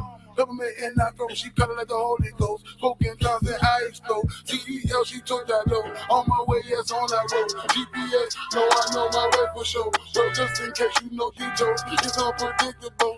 On my shit, smelling in it, eating good, tripping, bloody living. Separate all your decisions, get up, get some comprehension. Hey, all eyes on me, some lies we see, so we let them be. Knowing that we want them niggas just think just like them be. I'm so happy. And then he says he's playing the big pimp. I'm so happy. And I'm so fuck.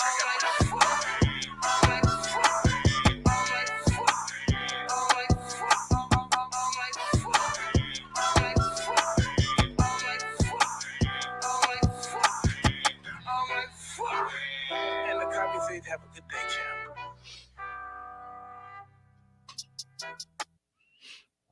Yeah, that's Iron Mike off of PGA's Jams by John Basement, produced by Samaj. Yeah, that's one of my favorite jams off of there too. I fuck with that one. Thank you very much, brother. Thank you. That shit's so smooth. I was listen, And you was riding that thing, man, boy. I tried when I wrote it. I was like, listen, you're going to have to. This is first your ride. See, it's cool. I'm with the shit. Like I'm with the melodious. That's why we're gonna play Diddy next. Like I'm with that shit, but there gotta be the right words that go with that shit. You just can't be saying a bunch of it sound good as fuck when you say it. Like, no, it gotta sound good and it gotta really mean something. Yeah. Some content. Some content. And so on that one, when I wrote it, I had to make sure, that my delivery was like that. Like I made sure. You had a vision. Had to. Right. I had to make sure that shit was smooth. Like when I heard it, and then when I even when I came in a couple times, I was like, no, that thing gotta feel right. We old school riding in the caddy. You know what I mean? Indeed. They gotta feel right. And so that thing, they smell that leather when they get in. Listen, man, you know what I mean? That's what those are the things that I'm working on, man. You listen to me, you gotta feel something. Yeah. You know what I'm saying? And I know,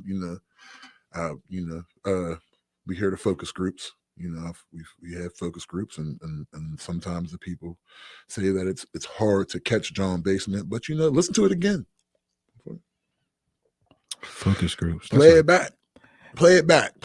Listen to it again. Maybe you didn't catch everything I said. Maybe you wasn't in the right mood when you heard it that time. Maybe that's where your ears was at. Maybe you wasn't in a place for it. So why don't you run that back? You know what I'm saying? Because you might not be in the place. You might not have been in a place at that time, and that's okay. But if it's like I didn't get it. Like, well, try again. Ain't nothing wrong with it. Because I really, really, really did something. If you know what I mean, and like try, and then one day fucking ask me, hit me up, be like, Basement, what did you say in this track right here? Like, let me know you listening. If you ain't really catch me, I tell you what I said. Didn't catch it the first time. It's cool. I got you. You always dropping something on them, ain't it? That's the point. That's the whole reason. That's the point, boy. And thank you very much, because the new album that's going to be coming in February, is. Oh damn, you got a date and everything for it? Yeah, it's It's already coming in. done. It's done. I think I invited you to the listening party. Did you? A couple months back? Yeah, you was working. Oh yeah, I do recall that. Yeah. Was that for this project that's Yeah. coming out? Okay, Yeah. I got you. I mean, and I got a bunch of other things. There's gonna be some music that I released that's just gonna be catalog bait because I just got so much music.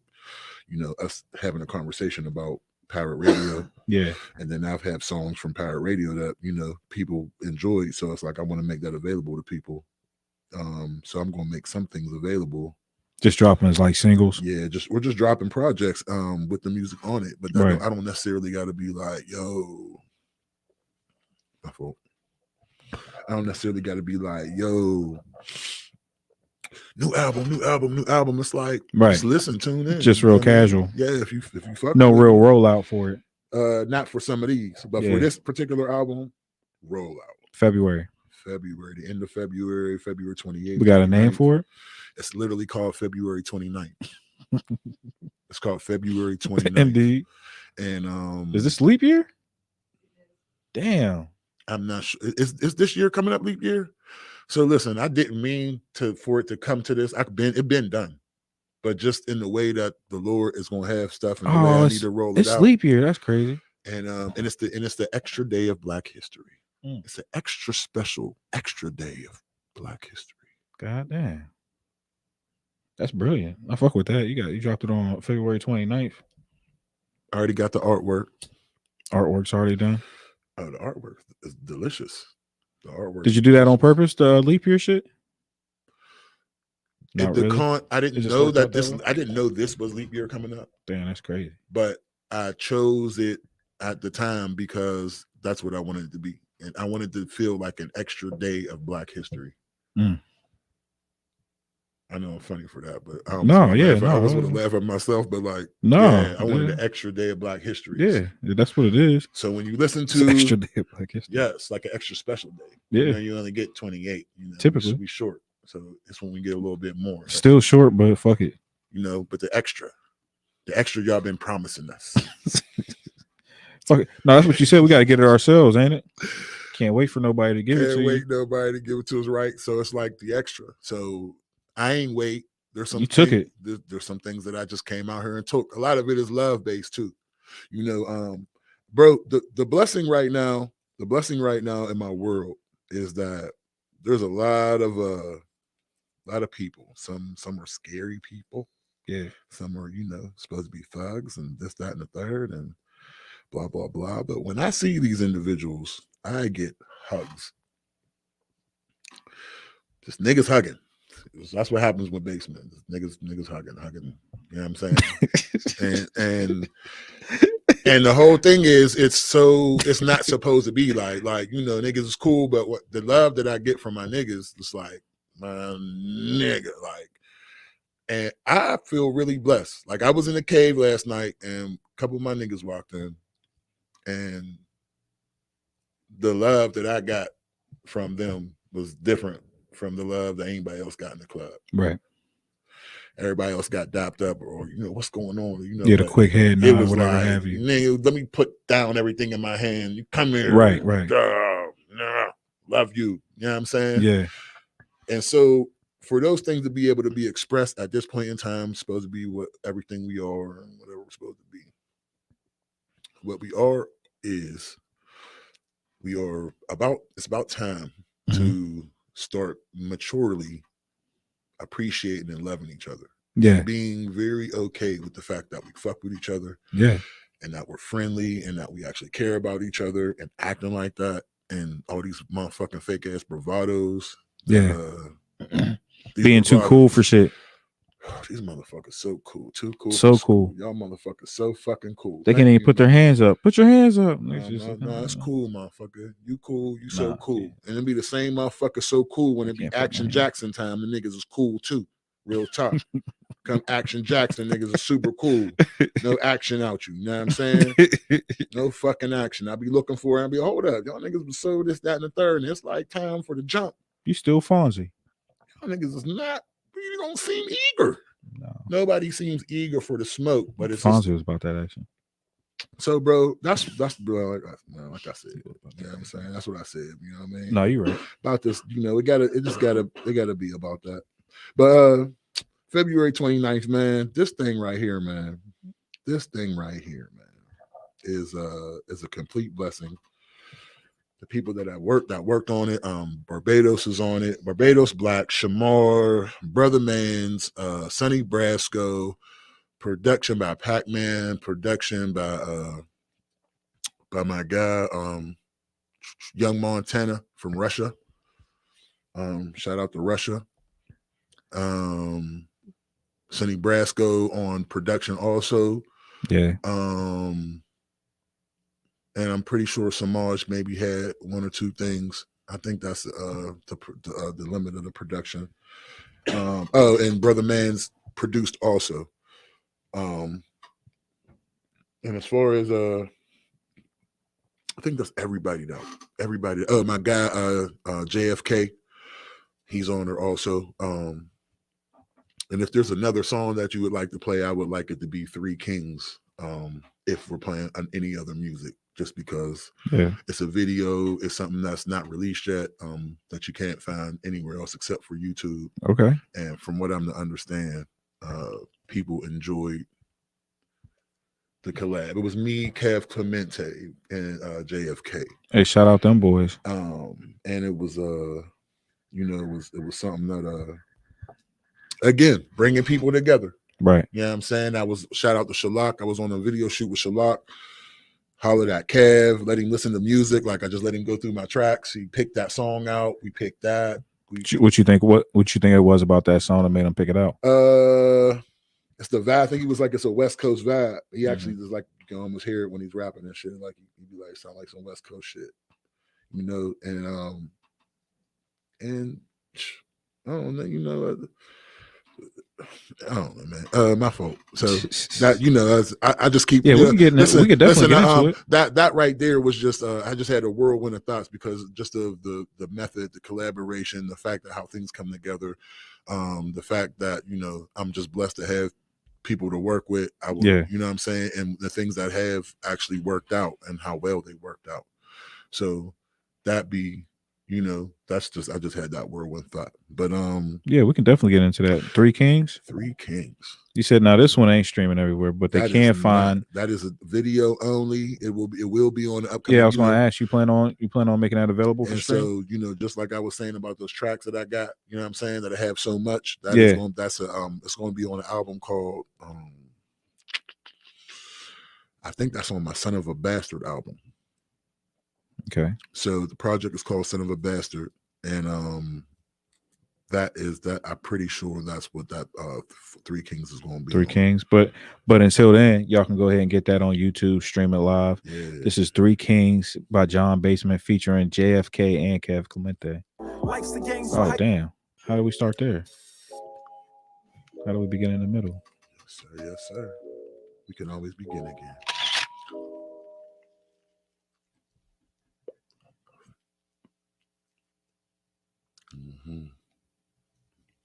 It's coming.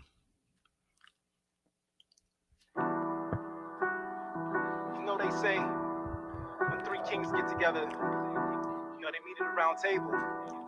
And so for the still city, the still state, it's that round table. It's like royalty. So let's give them something epic, Let's work. I'm the flyest to ever walk in here. You might be missing and wondering who the fuck this is. My making girl just bow down and swallow kids. The day you diss, then I'm guaranteed that's gonna get you hit. I know you niggas, you ain't used to this. A king speaks, so you might wanna take notes of this. In wartime, I'm ready to come and go some shit. Freestyle everything, hardly ever then wrote some shit. Yes, I'm JFK, everything is great. These niggas say that kings never be in they fucking state. If you the king, stay in your fucking lane. I tell the truth, it's red flag, but ain't no Little Wayne. Nah, it ain't no false in what I'm claiming. I adapt to my terrain and catch exactly what I'm saying. Yeah, you cross that line, my nights is spraying. Life's the game, so how you play it?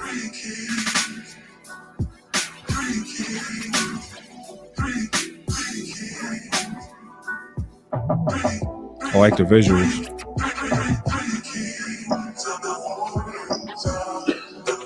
Shout out to True Vision on the visuals.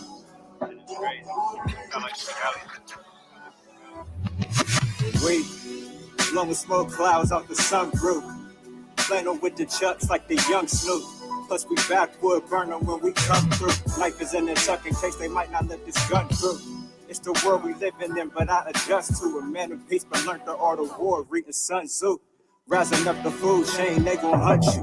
Trying to rise above the bullshit, cause they don't want you to elevate, but I'm gone, I'm in the breeze. Waking up in different cities in my zone, rolling trees.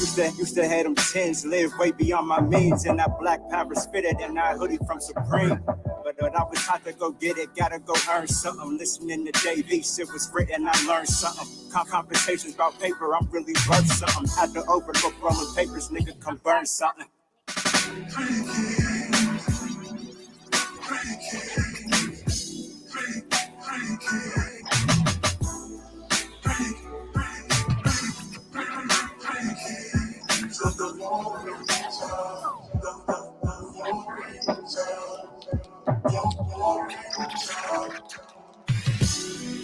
Whisper in my ear, whistle past my ear. Shots is loud and clear, never not prepared. Life ain't what they say, pain is plain as day. The old say day, no need for the AK. Pushing through the tape, push to find my save. I pick my soda key, I get no relief. Bennos on my feet, Jumpman's on my feet. Whiskey water sweet, I done heard the speed. This is for the have-nots, the handouts, the hold on, the standouts. Life could go without me, that's what I need. The powers that be stacked against to stop me. What does it profit a man to gain the world and lose a soul? Knowing that this world is so cold. Losses of loved ones, names and their outcomes. No home on the range, just bodies on the edge. Black babies scared of what their future holds. Sick hoes aware that they targets and Paw Patrol. Bed on the floor, hinges off the door. Busy corridors that paint the law. The way we live ain't no burn bridges. These raging rappers on my planet fitness. Only hot shit on my fucking shit list. Cop shot another man, I guess it's back to business.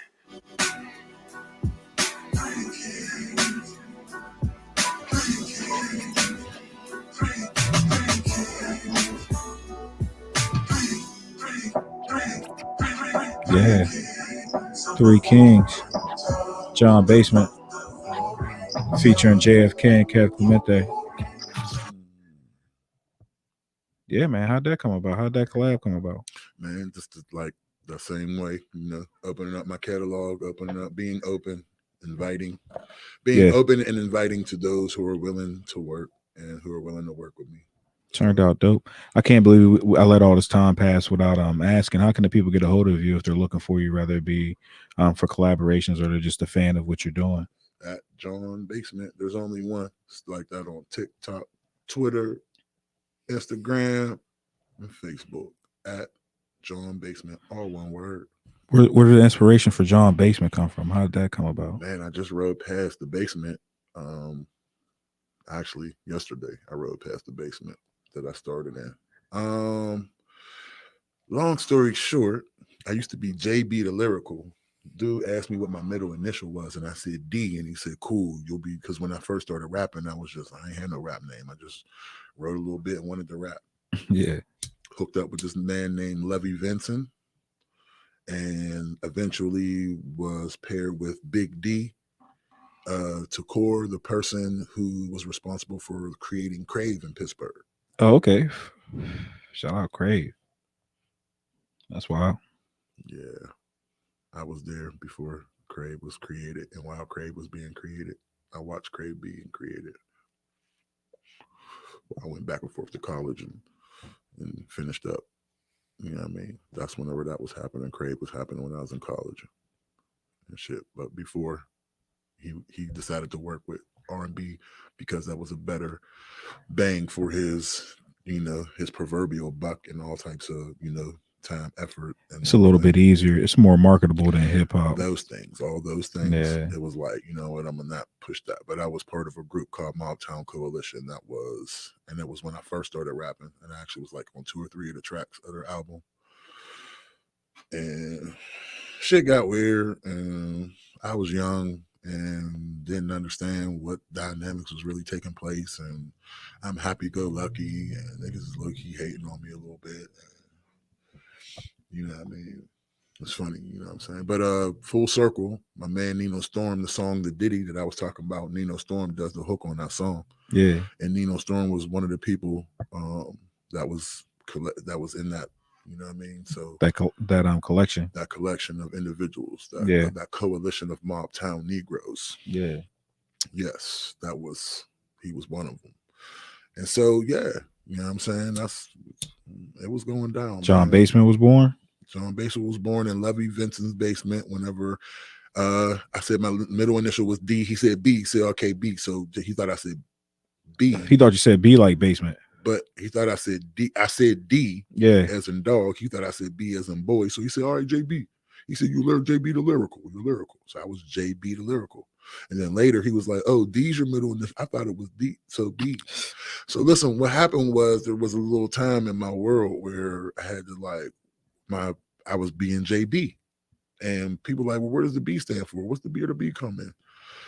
And so just through, natural things, we used to be in Lovey's basement making the music on the 4-track, you know what I'm saying? And we was in the basement, That's where it went down. And that's where it went down, and just that and the third. And I was like, well, if my B stands for anything, it's going to be the goddamn basement. It's going to stand for basement. What's my B stand for? It stands for basement. You know what I'm saying? So John, JB it was, but then basement, John Basement. And then to the point now where when people call me Mr. Basement, I just, see, you laugh, it humbles me. I'm like, Mr. Basement. Like, what the hell? I'm just These motherfuckers really think my name Basement out this niggas say it ain't what they think. And it is what it is. Yeah. And I am responsible for it, and I need to be responsible to it. So that's where I'm at right now. You take that shit to heart. Like, I'm going to take it to heart. So when niggas say basement, it's going to mean something. It's not just going to be any old fucking thing. It's going to mean a lot. It's going to mean a lot to different people. Right. You know what I'm saying? So just know, but hopefully it's always he was holding me down. He was there for me and he held me down. You're already considering a legacy. What's crazy is when I sat in this chair and we started this conversation, you started to tell me about my legacy being how proactive my legacy is right now, currently. And I don't consider myself to have a legacy because I don't feel like I did shit. And that's not true. And so whatever I think, I need to be responsible to the people who think things about me and love and respect me. And out of the love and respect that y'all have for me, I need to you have to represent yourself in that fashion. Even if I don't feel like I'm the guy, when everybody else around me is telling me like, no, bro, you're the guy, like, then maybe I ought to listen. Right. You know what I'm saying? But in the same don't want to be Bill Cosby, that is the natural order and progression of things. It's like when you don't want something is whenever you're allowed to get it. Yeah. But while you wanting that thing, you can't have that thing because you don't even know what the fuck you're going to do with that fucking You're going to fuck it up. You're going to fuck it up. And not the way that you want to. And so I think about that all the time. I know there were some things I wasn't ready for when I wanted them. And if I would have had those things, I wouldn't have been able to do what was needed with that. So you're definitely right about that. Mm-hmm. When things are supposed to happen, it's going to happen. That part, and being comfortable with working diligently until that time, until the outcome happens, and not being frustrated and finding ways not to be viable when that time comes, because whatever your expectation is doesn't mean that's what it is. Right. And so respect it all, and that time may come, just not when you think. And who said whenever you wanted something, you're going to get it? Like, that shit is just unrealistic. Man, it's unrealistic. You know what I'm saying? And so for the things that I'm looking to do and what I want to do with my life, it is a building process. But I'm just at a point where you couldn't tell me that I would be this far down the line and it would be like this. I would expect it something else. And I got something more than I had the respect of my peers and the love of my peers. Yeah. You know what I'm saying? And I have the ability right now to make moves in reality, and it all makes sense and to help people move in reality to where it makes sense in their world. And we have conversations in it, you know what I'm saying? Or I say different things and it's like, oh, okay. Yeah, that makes sense now. And now I can go ahead and move forward because I'm not wrestling with that thing no more. You're not dealing in emotions. You don't like, broke it down to logic. Yeah, and it just feels good. It's like, all right, no, it's just that. You know what I'm saying? Yeah. And but it's not necessarily like a end into everything, but it's like, no, I got an idea now. And then when situations change and the circumstances change, you can have a way of gauging things, and it's discernment, man, discernment. You know what I'm saying? Discernment. And that's hard for people out here because what's real? You know what I mean? You know what I'm saying? What's real out here is hard to gauge and hard to fathom at the same time. Right. But what's real is what's real, and there's no disputing it. So understanding what's real and just dealing with that fact is way better than you ain't got time to be in your emotions. You have time for your feelings. Everybody's entitled to their feelings. But you can't deal in emotions. You can't allow your feelings to take you to an emotional place. Or dictate your actions. You can't. Listen, feelings is going to be there. Yeah, it's human. But when you allow your feelings to push you into the emotional state of things, that's when things go bad.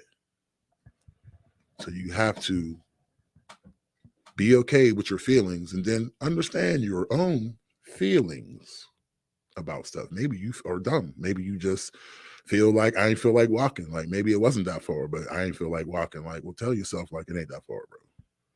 But I don't feel like walking. Okay, well now you don't feel like walking, and now you're not going to walk because you don't feel like it. You create a problem where there was not a problem. It wasn't a problem. You just decided there wasn't, and that's one of the reasons why I have a very large respect for those who don't have things, who are living life happily without things. Whether that be because they're poor, whether that is because they're amputee, whether that's because they have living with loss. Living with loss, period, lost a person or just lost this, don't have everything that everybody else has, people who have intellectual disabilities, children who don't have the opportunity to have a home and a stable environment where they can practice and learn self-discipline. Right. So then they are therefore out here adhering to bullshit that they hear and all the bullshit that they're fed. That they see, and so they're just regurgitating the bullshit that they've been given, not necessarily, unless you were born an angel, which there are some kids that are just born, there's always a good dog. Perspective. Oh, she's such a good dog. She doesn't make, she doesn't bark. She doesn't do it. She sits quietly. She's such a good dog. You know what I'm saying? Wish I had one of them. Everybody ain't born with that shit. You know what I'm saying? No, yeah, for sure. So unless you born a good dog, the fuck? You're going to do what the fuck you see. You're going to do what dogs do. Yeah, you're going to do what dogs do. Like, you don't know no fucking better. So why don't we know better? And those are the questions. That's where I'm at with everything. How come we all don't know better and why we're not doing better? How come we don't do better but we do know better? Like, where is this disconnect that we're not getting it? The lack of discipline, bro. And so, you feel me? Yeah, it definitely is in that place. But then it comes to the ignorance thing that we talked about. Yeah. In the true sense of the word. You know what I'm saying? And so my example of self-discipline can help with the situations that are happening. If I can lock the fuck in, right, and show and prove, lead by example, then you can see, and then you can start to have the conversation for your own self. Right. But you got to see it first. You got to see it in order to believe it. When nobody's willing to step out and do that thing, then we never see. I ain't never seen nobody do that shit before. Right. All right, well, bitch, I'm doing it. Fuck, I did it. All right, you seen it now. Fuck. You got the crabs out the bucket. Damn, bro, you got the crabs out the bucket literally and figuratively. So that's well as metaphorically now. That's how I gotta go. You know what I'm saying? Like I'm not going there with y'all. You know what I'm saying? It could be like that, but it don't gotta be. And it's only because we believe so much bullshit. How about we believe in some good shit and then live by it, and then not be so critical of each other when we don't live up? You know what I'm saying? Just don't be so critical, and be willing to be parental, and don't be so critical. Don't be so hard on you. Don't be so hard on yourself. Don't be so hard on yourself. And don't be too soft on yourself. And don't be too soft on yourself. Put But it all definitely, together. Yeah, get into yourself. Get For with sure. yourself. We definitely got into some good shit tonight, fucking with John Basement. Yeah. Here at a Bunch of Bull Studios, Marley know. State of Mind podcast. Mm. Appreciate you joining me out here. One more time, tell the people how they can get a hold of you, bro. At John Basement. John Basement. Or just it's real simple. Google John Basement. Like if you just at John, you go to whatever you be on. Right. Or I ain't on Threads. And I ain't on Snap. I'm a little grown for all that. But anyway, those things, anything else, you just at John Basement. You're going to see me and you can get with it. You want to get with me, just hit me up or leave me a post. Or you open to collabing with other artists? I always want to collab with other artists who are diligently working and just very, they working and they want to do stuff and they they want to get to it. For sure. You know what I'm saying? I'm always willing to work with individuals, but reach out. I stay reaching out. You know what I'm saying? I stay reaching out to boys. Feel free to reach out to John. Don't feel like I'm on some shit or I don't fuck with niggas or yeah, you're receptive. Yeah, I'm extremely receptive, just not to bullshit. Yeah. Like I'm extremely receptive. Just you got some shows coming up for the people? Not bullshit. January 20th, actually. Okay. At the Urban Forge or the Forge in that Martin Luther King Day.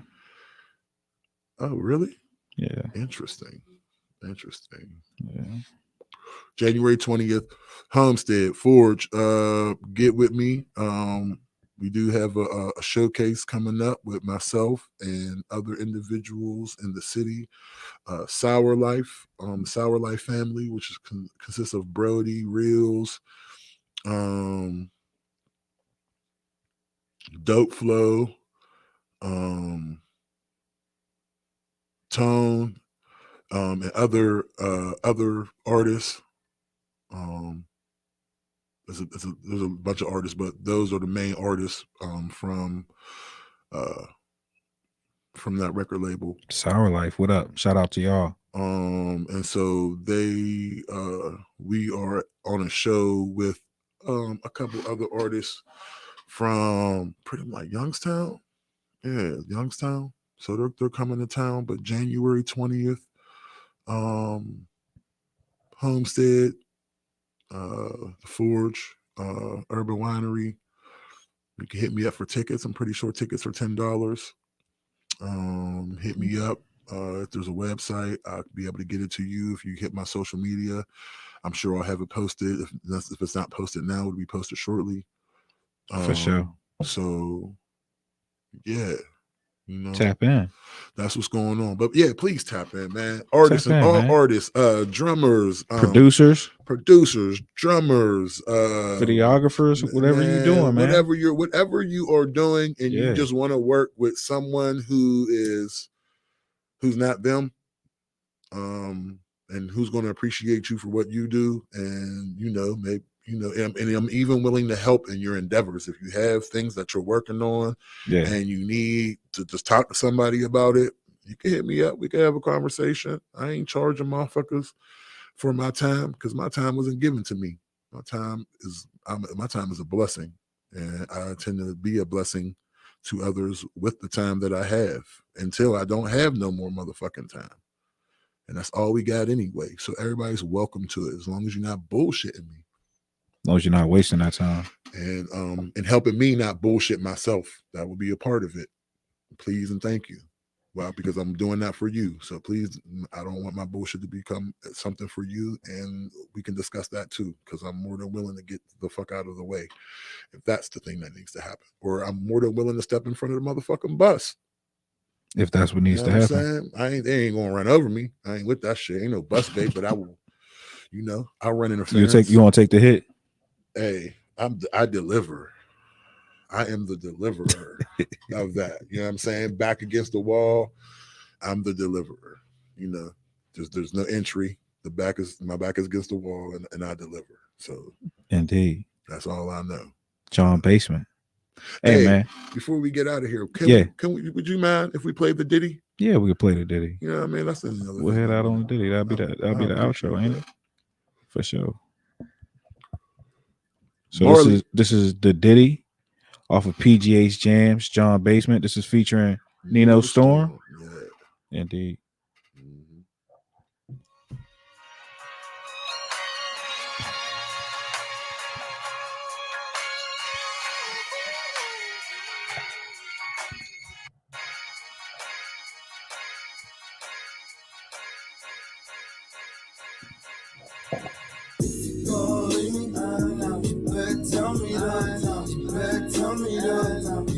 Tell me if you need more money. I got you heat, I got you heat, I got you heat. Can't give a fuck no more for sure. Can't take it no more. Life on the low. Bring up more this shit. This stuff is rigged. I play the tool to take my time with this gig. Get steady flowing through my fingertips. Fingerprints be unlocking. Fake news get to talking from both sides. No lie. Crucified beside dead rise. Beside your next move, get wise. Life says no nigga vibes. Watching myself through wide eyes. Roll up my battle cries. Cookie jaws out to the back. Since then, graduate the patty wag. Calluses go from blisters. Never lay hand on the sister.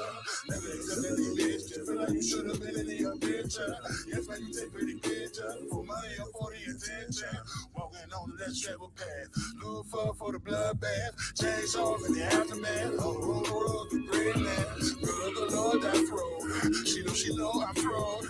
She can put for an outro. I roll company high notes. Mountain Olympus, I'm watching. I don't come down very often. Cause he bought through each rotation. Revolution, rich patience. Call free house, this rose. Shoot to the same wound close. Ventilate from 4-8 no. Only goal, yours is a skin goal. Consequence for race relations. Africans and Caucasians. Junk feed for medication. Making love to the end. Calling me, you better tell me though. You better tell me though. You better tell me if you need more money. I got you heat, I got you heat, I got you heat, girl. If you calling me, you better tell me though. You better tell me though. You better tell me if you need more money. I got you heat, I got you heat, I got you heat, girl. Calling me, you better tell me though. You better tell me though. You better tell me if you need more money. I got you here, bro. I got you here, bro. I got you here, bro. Calling me, you better tell me though. You better tell me though. You better tell me if you need more money. I got you here, bro. I got you here, bro. I got you here, bro. Yeah, that's the Ditty. John Basement featuring Nino Storm. PJ's Jam. That's streaming everywhere for the people. That's everywhere for the people. Indeed. Make sure y'all tap in, man. You. Hey, I appreciate you joining me tonight, man. Hey, this was wonderful, Marley, man. Thank you, man. Yeah, man. For sure. Thank you. Now I'm gonna have to go. I need to go watch the Strachey, Yeah, man. Digging the archive. I gotta go digging around and see what. Yeah, we got Samaj on there. Shout out Samaj on the instrumental. He killed that shit. Man, like I said, it ain't not for him to, drop gold around. Go ahead whip one of them things up. He do that. I mean, it's nothing for him to do that. For sure. But life be lifing. And it's we really living a life. So it's nice that we do music and and do all this fun stuff. But in the meantime, between time, when we ain't being whatever it seemed like, we are as artists, however it seemed to everybody else, we be lifing. Right. You know what I mean? Squeezing this music out in between. Yeah. The bills and the no thrills. Yeah. The other bullshit the life hands you. Man, we be squeezing it out. So yeah. Ain't that the truth? I want to make sure that it hits and it matters and it means and it meant something. And when you listen to me, you felt something. It wasn't just a whole bunch of fuck that shit. Cause I get it. Fuck that shit. Fuck that shit. Fuck that bitch. Fuck that nigga. Fuck that shit. I get that. Yeah, You know what I'm saying? But life ain't always that. for sure. Well, till next time, y'all know Marley State of Mind podcast down here at the Bunch of Bulls Studios. We're here every Saturday, 8 o'clock. Till next time. Peace.